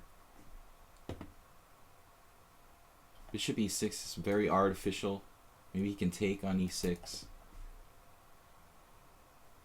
Not happy with this position. Had some bad games today. Mistress Trample. Nice name. Good to see you on the stream as well. Queen c1. Queen c1. That's a slow move, though. You know, so I'm gonna get rid of this. This is enough. Knight to take on e6. Queen c1 is a good move, but it might be a little bit slow. I was afraid I could get annihilated like immediately here. Mistress Trample style, c6. And there are weird discoveries with knight e4, but I'm not sure that's going to really do anything. And there's queen f4 here. We have an idea. Knight h5 if queen f4. So rook h4. Check it out, man. Check this guy out. Right. Alright, we're going to unpin. This is just too much of a danger here. And thanks to whatever divine being there is, after bishop takes f6, queen h6, we have bishop takes h4, because otherwise there would be no other move. I would just have to like get mated in one. And nothing else like is possible in this position. Maybe he missed it. He's not listening to the stream. He missed it. He played it. Unbelievable. Aussie passes, you basically played like a perfect game, except queen c1. Like you could probably kill me with something like knight takes e6 and then e4. And now this little tactical mistake, but man, you were like on the verge of just brutalizing me with a miniature in this game. We've been there a lot lately with different players.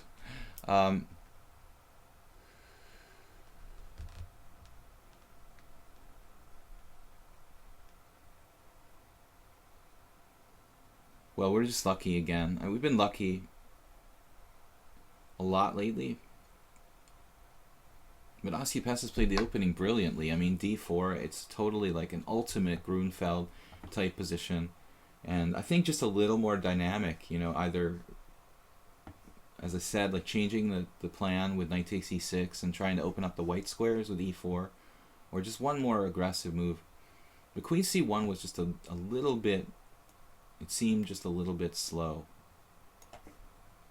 This kind of position, he needed something kind of more immediate and dynamic. Not a bad move, queen c1, but I don't think it capped the initiative the way another move might. But actually going back and thinking about it, he also had rook f4 instead of rook h4. But again, then I have knight h5 unpinning myself. It looks really dangerous, though. I wouldn't be surprised if he's winning by force.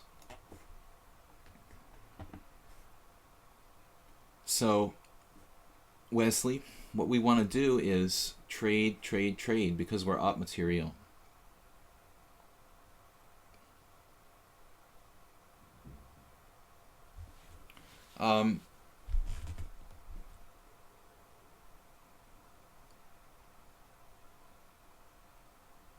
Good job in the chat moderation there, Jeroen. I don't want to know what these trolls are up to.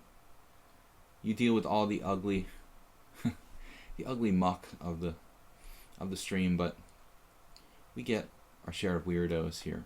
So we try to do the best we can. Knight f4, very aggressive, trying to maybe sacrifice a piece, but it's hard to see what that's going to do. I mean, you're going to play knight h5? I don't think so. I mean, your heart's in the right place, but just nothing going here for white. But what else? You know, it looks like if you move your rook and let me trade on e4, you're just dead. So I don't blame you for knight f4. Keeping the pieces on the board, keeping the position a little bit more complex. But it's not enough. And now, I guess queen f6.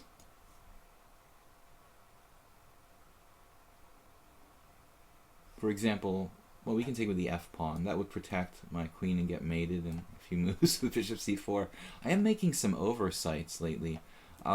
We did drop a piece against Lonely Master. Another oversight, I hung b2 in the chess 960 game. So I've got to be on the lookout. I seem to have a little bit of tendency to make one-move blunders today. Not really sure why. I had a good night's sleep. I'm feeling fine. Maybe I need to just play more.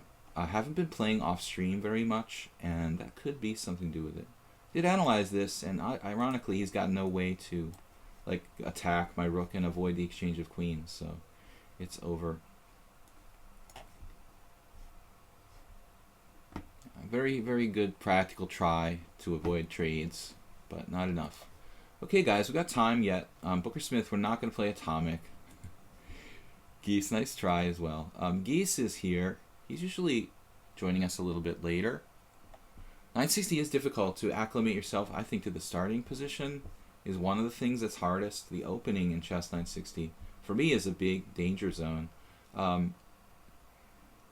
Geese, we're playing normal chess. I thought we'd play maybe an e4. We haven't played too much e4 last couple days. I've been trying to mix in more other stuff. Yesterday was Weird Wednesday, so we're playing unusual openings.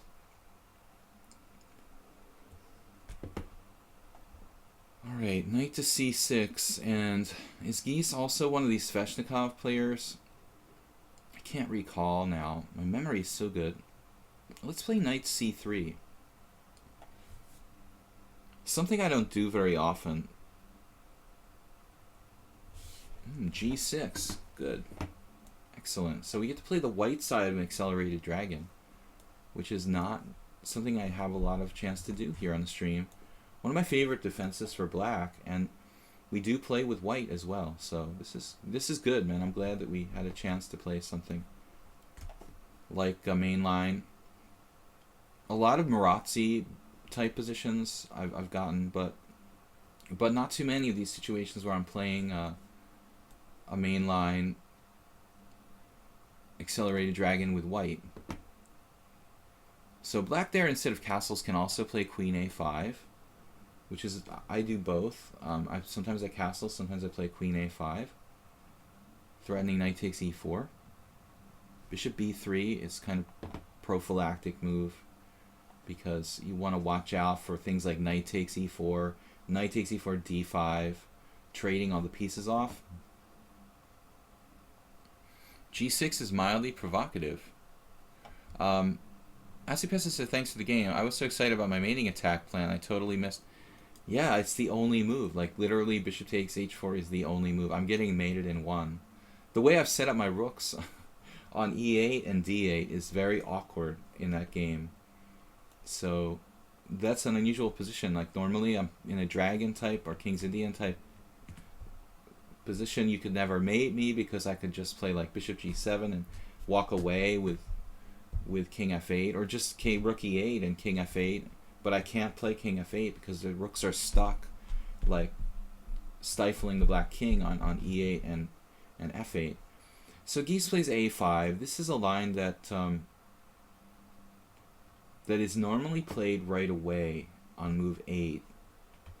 So what can we make of this? I mean, this delayed a5. It's got to be a reasonable move no matter what. I mean, it's certainly reasonable in any position in the kind of accelerated dragon or English openings.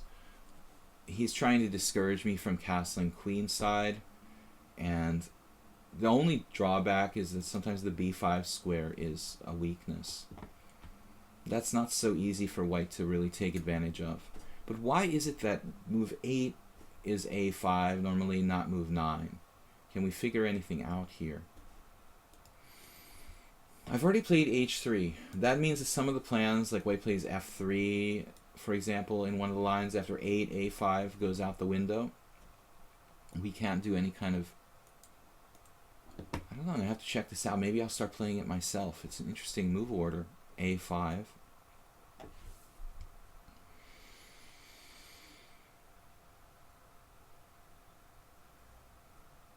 Part of the idea is to draw the knight away in some lines from protecting e4. So if you play a4, you can force me to take with one of my pieces, either the bishop or the knight on a4, and thus like draw the pressure or the protection away from e4. Lever kind of idea here. I can play the automatic a4, but I'm just thinking if there's something better that white can do.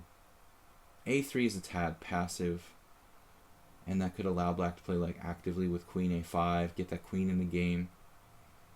If I move the a pawn, I'm going to play a4, and now we're checking for other lines. If we just castle a4, knight takes a4, knight takes e4, looks kind of good for white. I mean black, excuse me. For black, I always say the wrong color, but knight takes a4, knight takes e4, knight takes c6, knight takes c3. That could get really complicated. So I'm just going to bail out and play a4 and look this up after the game. Very interesting move order, sir. We're going to have to check this one out. I don't see any drawbacks with a5. So, interesting.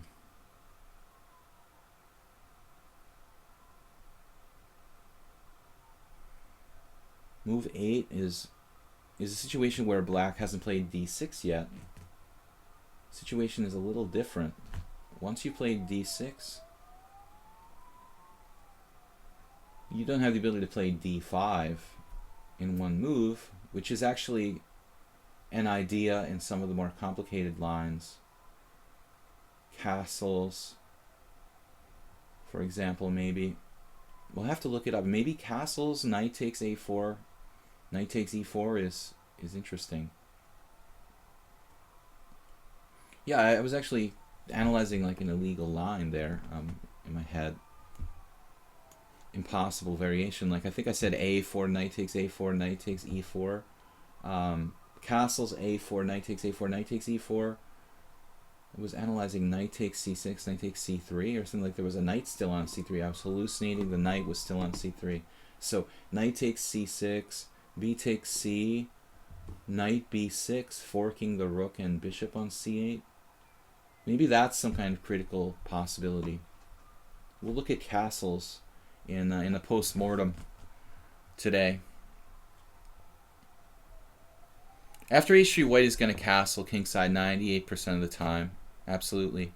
I'm playing e4 sometimes. I always have sometimes played e4, but I'm not a native e4 player. Like, I'm not as native an e4 player. I don't know what other kind of adjective to establish there. Bishop a6 is e6 is a neat move. Typical dragon idea. And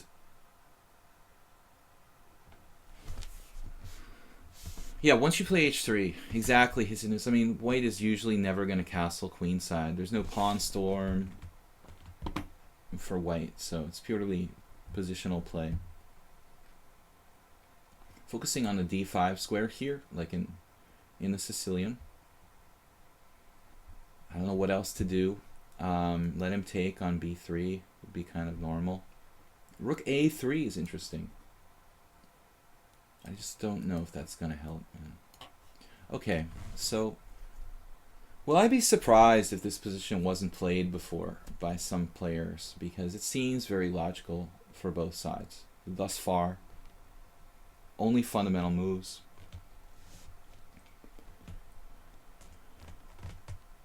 The focus in the Sicilian defense is usually the square d5 for both sides, a kind of battleground square. Who controls that square normally has kind of advantage. Guys are going to be streaming for another half an hour, so two maximum, probably two more games, because this one is still not over yet.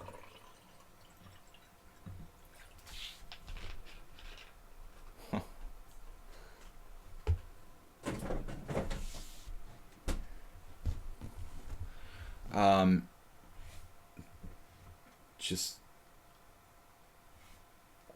really not sure. Okay, Queen d7. Not the most natural move, but one that does get played. Computers like this kind of move normally. Very compact, no pawn weaknesses.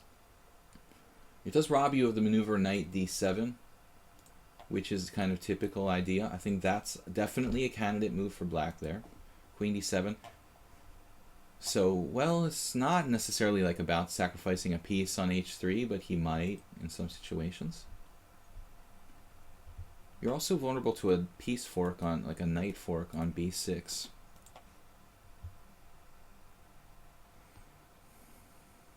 Queen d7. So what do we do now?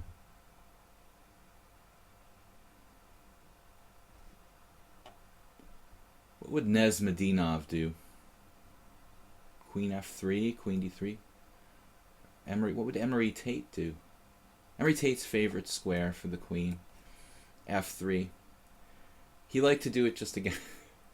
He would do it like on move 5 against the Najdorf or whatever. That was funny. I think e4, c5, knight f3, d6, d4 take, knight takes d4, knight f6, knight c3. Yeah, a6, queen f3. That's the Tate variation. I feel a little bit like Emery, putting my queen on f3. He loved to do that. Just attack with the pieces. Here, this is not really an attacking position for white. Rook b8. I don't know what you're up to over there, but I'm glad you're up to it. We're playing just with pieces. Centralize. Focus on the center. d5 square. Actually, I was criticizing Geese last week. He played a game like a robot, like a robot with white in a dragon as well. I was black in an accelerated dragon. I was making fun and he played robot style. I'm playing a little bit like robot style. That piece is in center. Control center. He said he was playing Morphe style. Right. Okay. Interesting point from Hisitnuns. Yes, very important. I mentioned that like a5, the drawback of a5 is maybe like, okay, the b5 square is weak. But what Hisitnuns said now is really important. It's not so much necessarily maybe the b5 square is weak, that the minority attack plan is non-existent for black here. So exactly, the fact that he can't play b5 means that black has no effective counterplay in this kind of position. And the queen is robbing the knight of this square.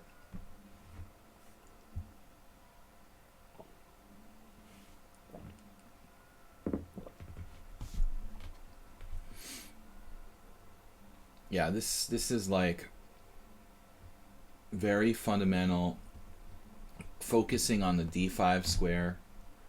Maybe we get another good knight versus bad bishop type position.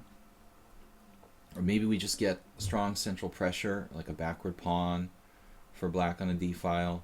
I can get an e5. He can't play e5. He's pinned now, so he needs to be resourceful here.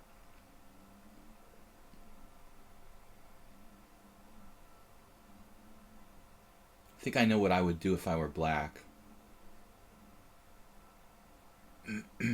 Not that easy, though.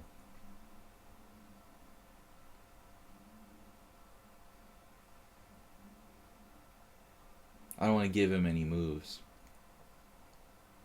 Okay, queen c6 is interesting. I was thinking queen e6, but queen c6 is also quite interesting. Not quite as good, though.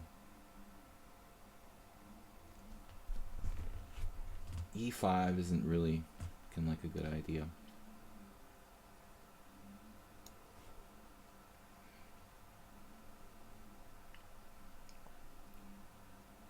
Now I'm going to sacrifice my b2 pawn. But we have such a powerful knight on d5. I'll let him have it.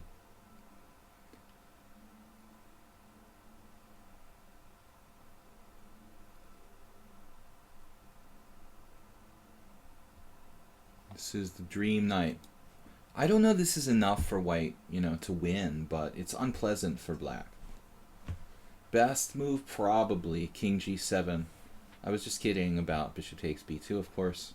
I made a lot of oversights today, but I did see that one. File here. Wow, his queen is really awkward. Maybe we go rook c1. Is this worth it to play rook c1 or not? What is the best move here? Taking on f6 is tempting, but I'm not sure it's the only option.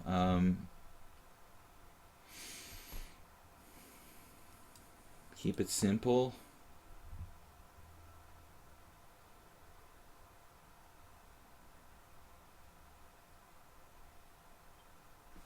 All right, we'll try to keep it simple. I don't know how much edge I have here.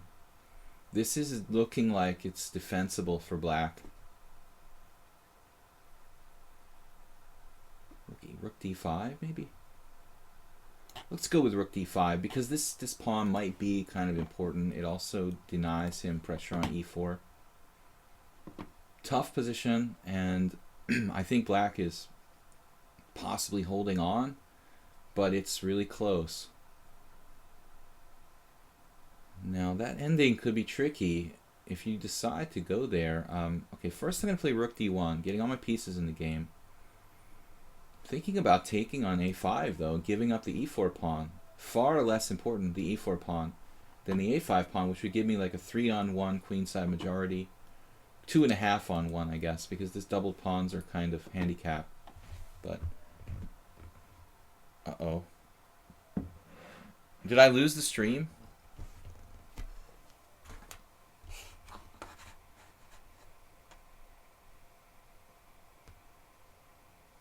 You guys, let me know if I lost my video here. Can somebody let me know?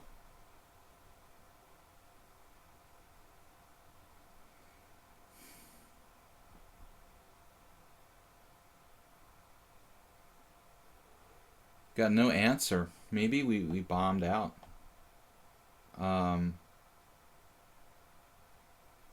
Maybe we lost stream.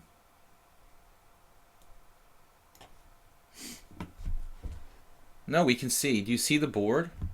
The stream is okay. I lost the stream on my laptop. That's so weird. I don't see the board. I see the commentary and I see everything, but not the board. It's so bizarre. That's never happened before. Interesting ending now. So we're opting for this. Don't know if I'm winning here. White slightly better.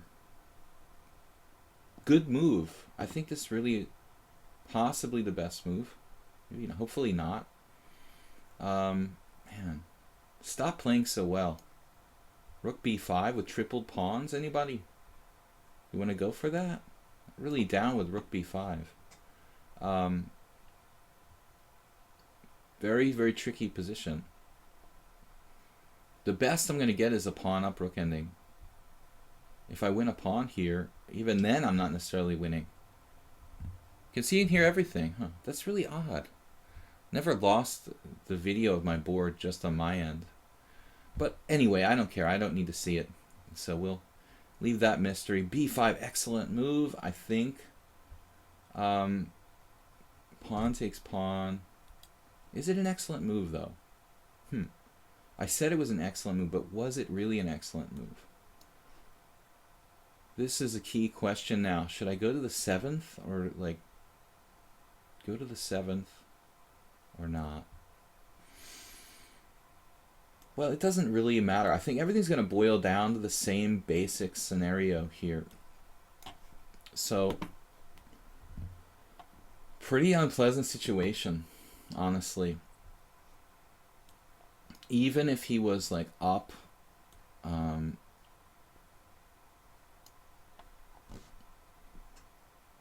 know if I should play Rook E2 there. So I'm kind of in an ideal situation to get to the queenside pawn and start advancing it with my king here. Question is, can Geese mobilize that doubled pawn on the king side? I think this is a pretty ideal ending.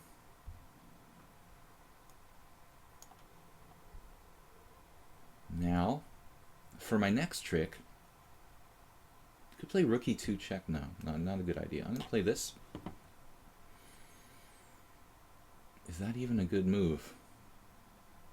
Maybe F3? It doesn't seem necessary, does it? H4, anybody? Man, why can't I move my queenside pawn? This is really driving me nuts. Man. B3, that's pretty pathetic. That's the best I could come up with. It looks like black is defenestrating here. How do I make progress here? This is really, really troublesome. Man, I don't know. I can't move my pawn. It's so stupid. I feel like I misplayed this majorly.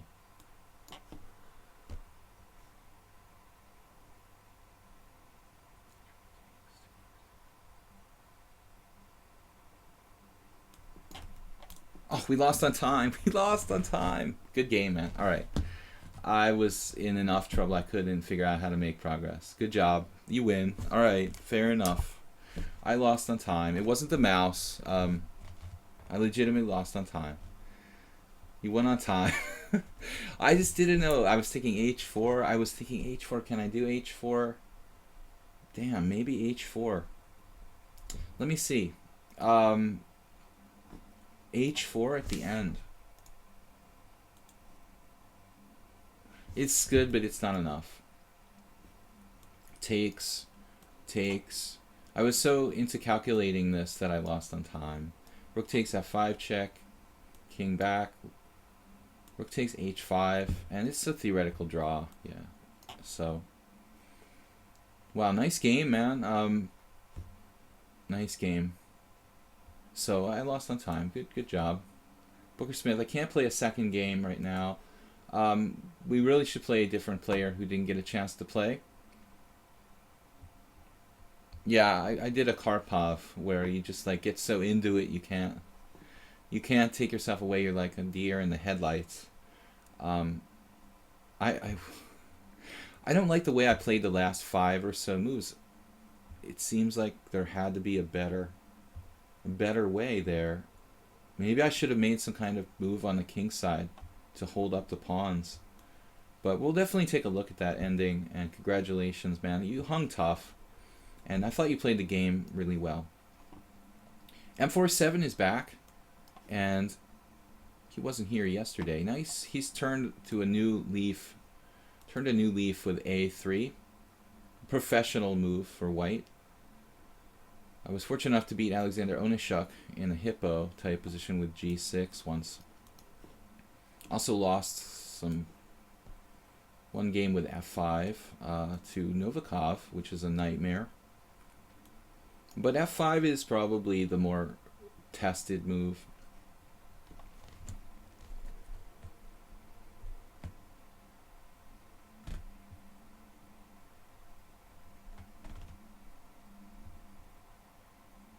Booker Smith, yeah. If nobody else, it's reasonable. Yeah, if nobody else is in the stream, we'll play you the next game. All right, we have enough time to play the second game. It just never happens, actually. It's weird today. Usually there's more challenges, so it's never really an option to play a second game with somebody, but you're right. I mean, it's totally... In the old days, when I first started the stream, we would occasionally have players play 2 games. But, yeah, you're welcome to have the last game. If there's no one else in the queue. Yeah, we'll give it to you, okay? Sounds fair. Nobody else is in the list. So don't anybody else challenging me, because Booker Smith has reserved the last game. Okay, there's nobody else in line, so we'll give it to you. Queen c2, unusual move there. No ordinarily see Queen c2. Trying kind of unusual variation for white. Shabalov likes to double fianchetto. I've seen him play, so he did the English defense for a while, and he was doing some interesting double fianchettos. I kind of feel like against Queen c2 might be one of those situations where the double fianchetto is interesting, but it's not necessary. I mean, I can play more normal type of development with bishop e7. Bishop e7 or bishop d6.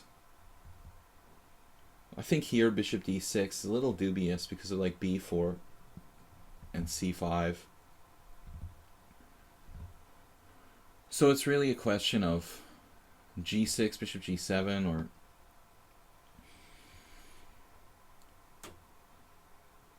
Shabalov likes to kind of tempt fate and really take a lot of risks.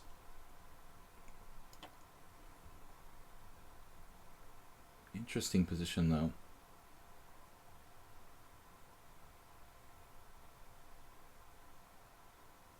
I think g6 is a bit slow. I'm not going to go there. Other options like knight e4 doesn't really look like a good move. Not developing anything. Any kind of pawn move like d5 or c5 would create great weaknesses in black's position. Bishop d6 could walk into b4 or knight b5 type moves. So I don't have a lot of options really. I mean, bishop e7 or maybe some weird move like a5, kind of restricting white on the queen side.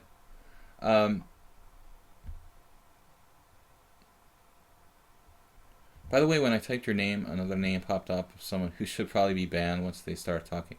Yeah, we get that a lot. The very mature trolls who, you know, have the handle on Twitch, Slaggy is an idiot. I kind of wish that Twitch would have, like, you have to have a, like, verified email or something to make an account. It's just too easy to make, like, multiple accounts on Twitch. They have their business model, though, and their reasons. So castles, and white is playing a kind of classical setup now. Queen c2, bishop g5, knight c3, knight. It's like a Petrosian kind of Queen's Indian, where I got an f5 basically. Whether that's a good thing or a bad thing, we'll find out. But I think one thing is clear. I mean, once white plays bishop g5, I said before that like knight e4 wasn't really great, but maybe once they play bishop g5, knight e4 starts to be a pretty interesting plan. So m4-7 here, or Malotz played bg5, then traded it off on f6. I feel like this is wrong for white because my dark squared bishop is now residing on this diagonal, kind of like extremely powerful piece. I think e3 would have been best for white, just a normal developing move. So trading this is kind of debatable, and I don't know, I guess his idea is to play e4. I mean, what else would you do here? e3, just keep a solid position. Yeah, verified email won't change that. Can't chat the first week or something, but anything else will do nothing. Yeah, it's kind of a no-win situation. Okay,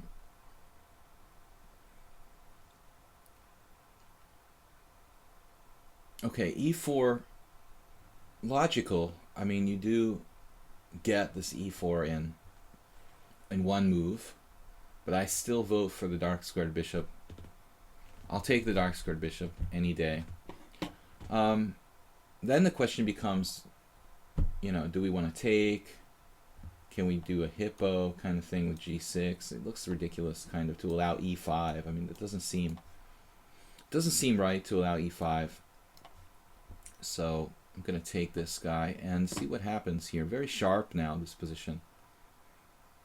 We could take on e4. I'm not really thrilled with that. Giving up our powerful bishop? I don't think so. So, how are we going to develop the rest of our guys in this position? Guys and girls. I don't mean to be going back. This could be kind of sharp, man. We're going back to keep this guy on the board. There it was. Sexist again. I called him a guy. Bishop e7.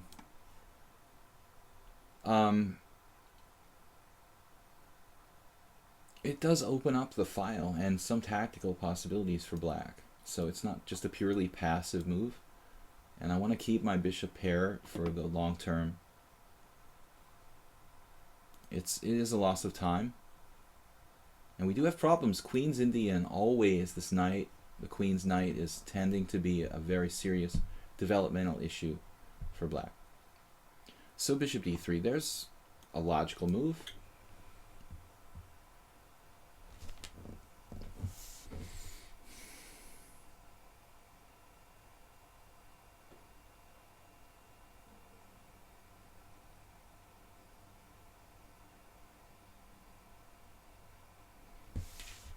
Maybe c5 now starts to look like interesting possibility. Getting some control of the dark squares in the center. I've got to find a way to get my pieces into the game here. And he doesn't have as good control of the dark squares as he used to after trading off his dark squared bishop. So this could get kind of sharp. But I feel like trying to carve out a way to develop my knight on c6. There is the possibility of playing d5 too, which, oh, sorry guys, I wanted to go back one move, yeah. So instead of c5, maybe d5. There are certain drawbacks with that move, like the e5 square getting to be like impossible for me to keep under control. Did you just assume my gender? Kappa Klaus is real? What about e4 straight away?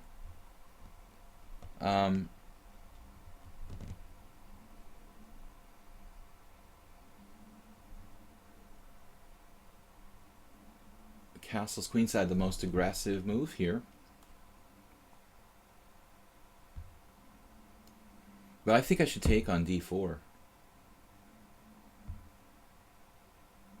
Taking on d4, knight takes d4. Knight c6.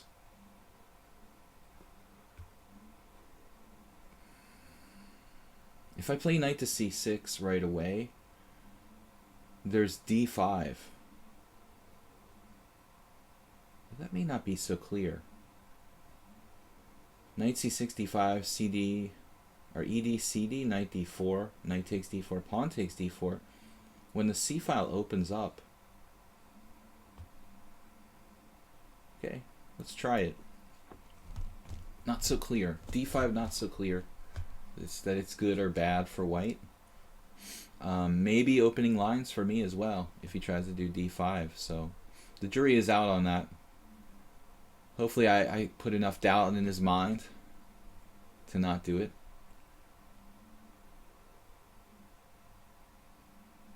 We may be threatening some kind of strategic sacrifice here.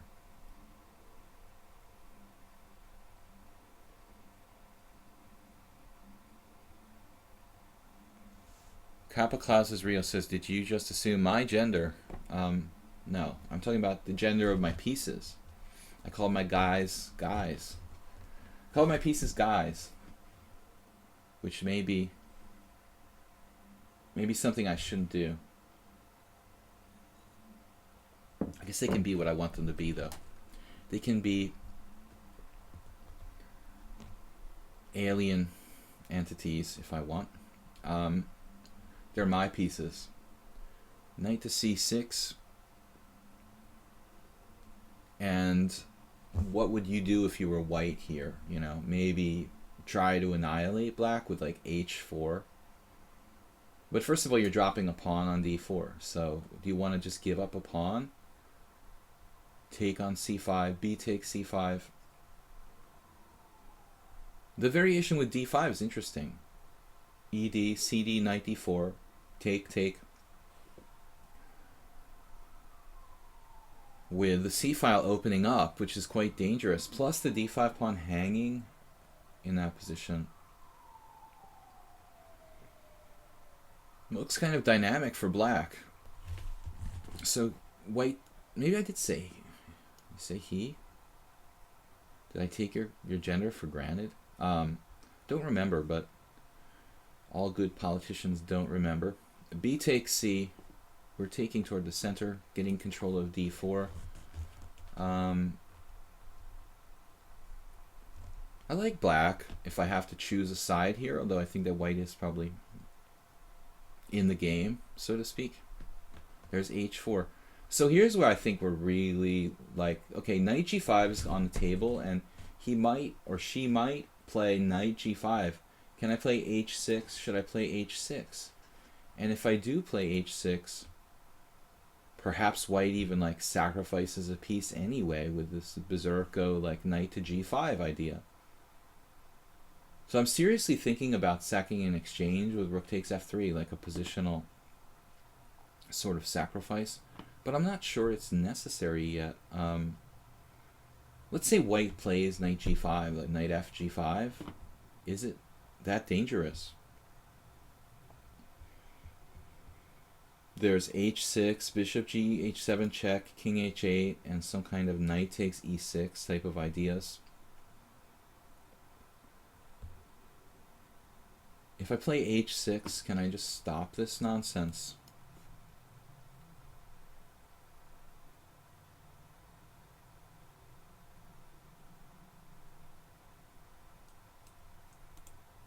Fortunately, there's no kind of g4, g5. Can white afford to sack a whole piece here? Does he even or she have anything concrete?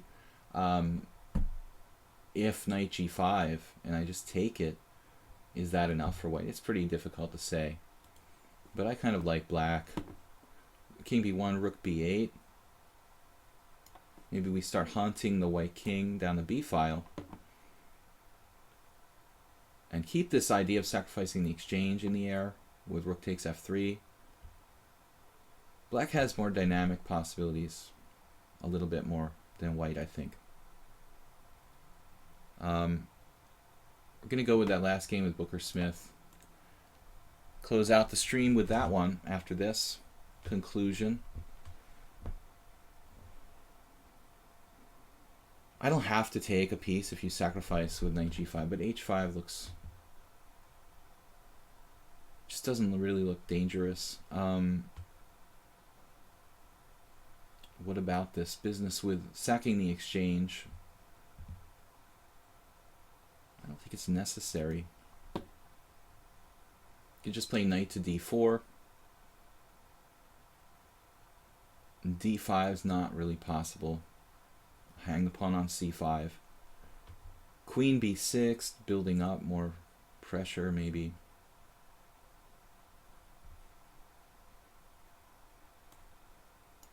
Alright, no reason to be too fancy here. I think black just has a good game. Two bishops. This bishop is bearing down on a3. There's an immediate threat of that.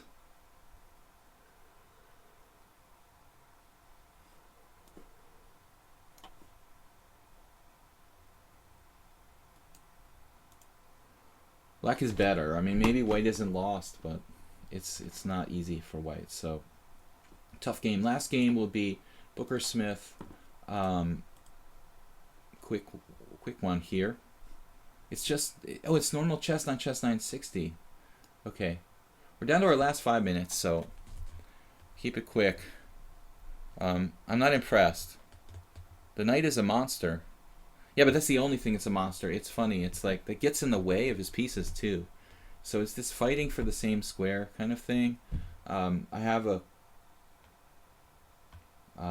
terminology I invented for that kind of position. It's kind of like a one square position. So oftentimes it happens with black, like in the blockading type position, where you're blockading an isolated pawn on d5. Black will have all these pieces lined up, knight on d5, bishop on b7, queen on a8, rooks on the d file. Every single piece black has is like blocked behind that one piece on d5. So I call it a one square position, basically. This is the one square that black just totally dominates. In this case, white had incredible power, like on e4, but the piece couldn't really go anywhere from there. It was getting in the way. It kind of actually gets in white's own way, so to speak. So maybe white had some kind of crazy knight to g5 type idea. Booker Smith here playing bishop c5, bishop b4. And my interest here, I think, is to keep the pieces on the board. I don't want to play like and trade the bishop on b4. He's wasted a little bit of time with bishop b4, etc. So now he's got bishop a5. It's a playable position for black, but he has arguably lost considerable time in this position. So we have a lot of options. We can just play c4, open up the game. Interesting, though. It's kind of a Catalan with the bishop on a weird square on a5. Last game for today, guys, excuse me. Pushing d5, d6. d5, d6, you mean for white. Well, it wasn't so easy. He's castled opposite sides, so the d5 would have led to very sharp play, as I mentioned in the variations. b4 here, interesting try. It doesn't quite work. He just takes it and plays knight c6, protecting that guy. Interesting.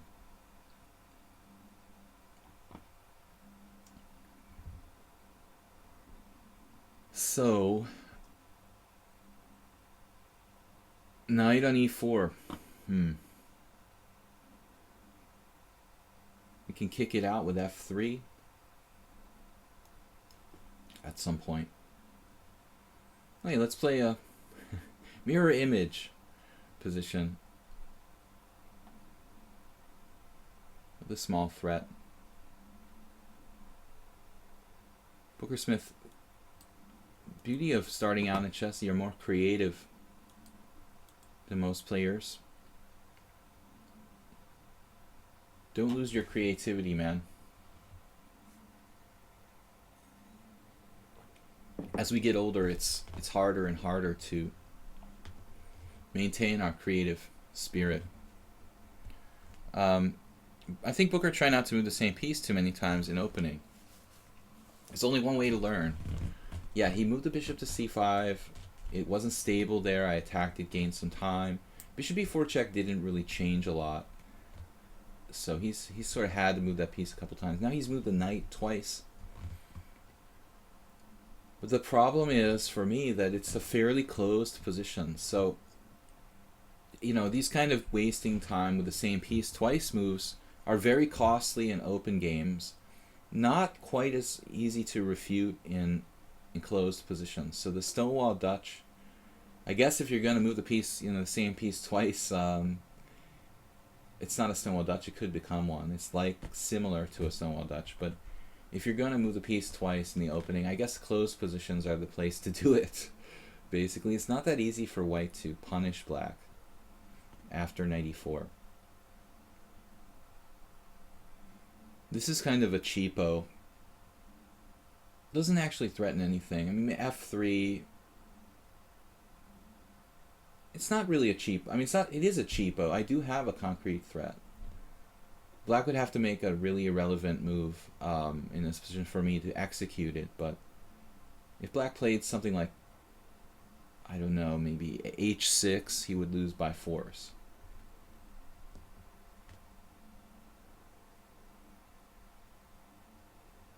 So he did not play h6.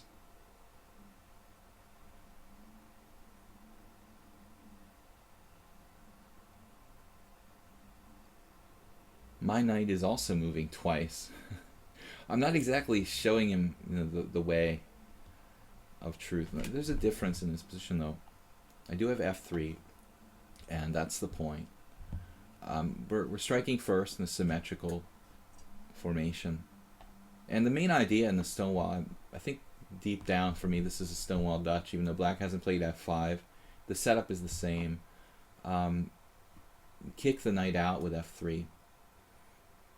There is occasionally, and I've played it once or twice for black, occasionally a player who played the black side of the Catalan and play like knight f6 to e4.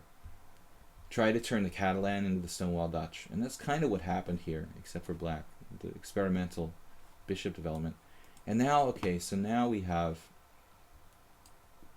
knight to d6, and my b-pawn's attacked.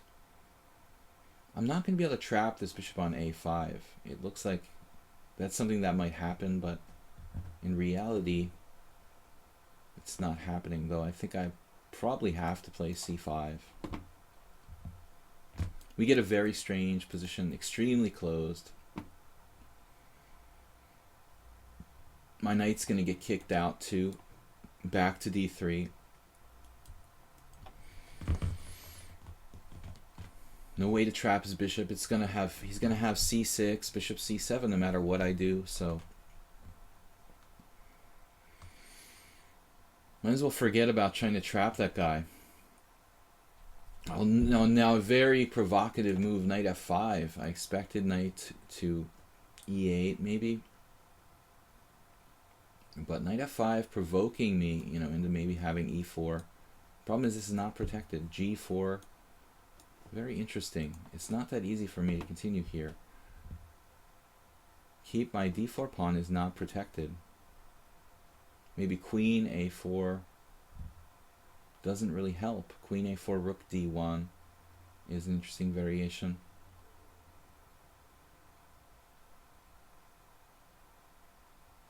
Strange and abstract position, to say the least.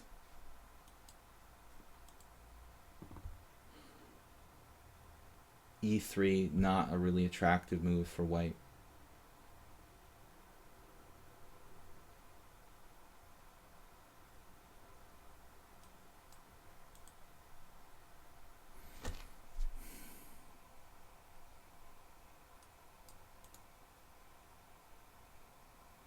I'm thinking about crazy tactics like b4, bishop takes b4, queen a4.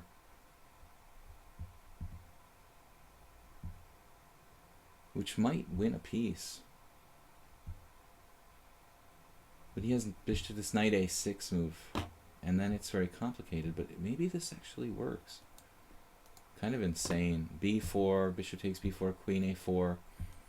Knight takes d4, queen takes b4, knight c2, queen a1. Very bizarre variation. Let's see what happens here. This is just strange. I'm trying to sort of win by force.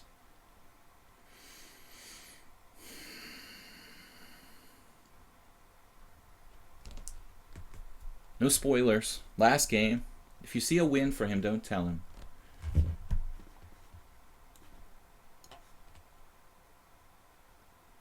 Very abstract attempt to win a piece.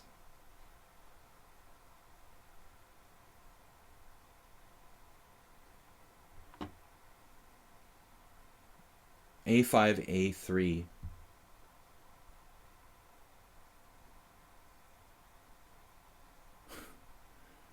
Not my usual routine here, but we tried to find a fancy way to win a piece. Maybe it works.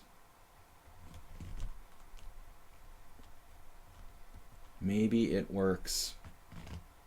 He goes into this line, which is a kind of unclear situation. Maybe I overestimated this. I'm not sure. I thought I have two pieces for rook and two. Yeah, it's some kind of unclear. I thought I have a good positional development advantage. No, the final judgment, maybe black's okay here. But I think against... Ooh, he takes that way. Well, I thought you have to play knight c2 and grab my rook on a1. King f2 and the knight is trapped. I'm not sure I need king f2 to trap the knight, but it doesn't hurt.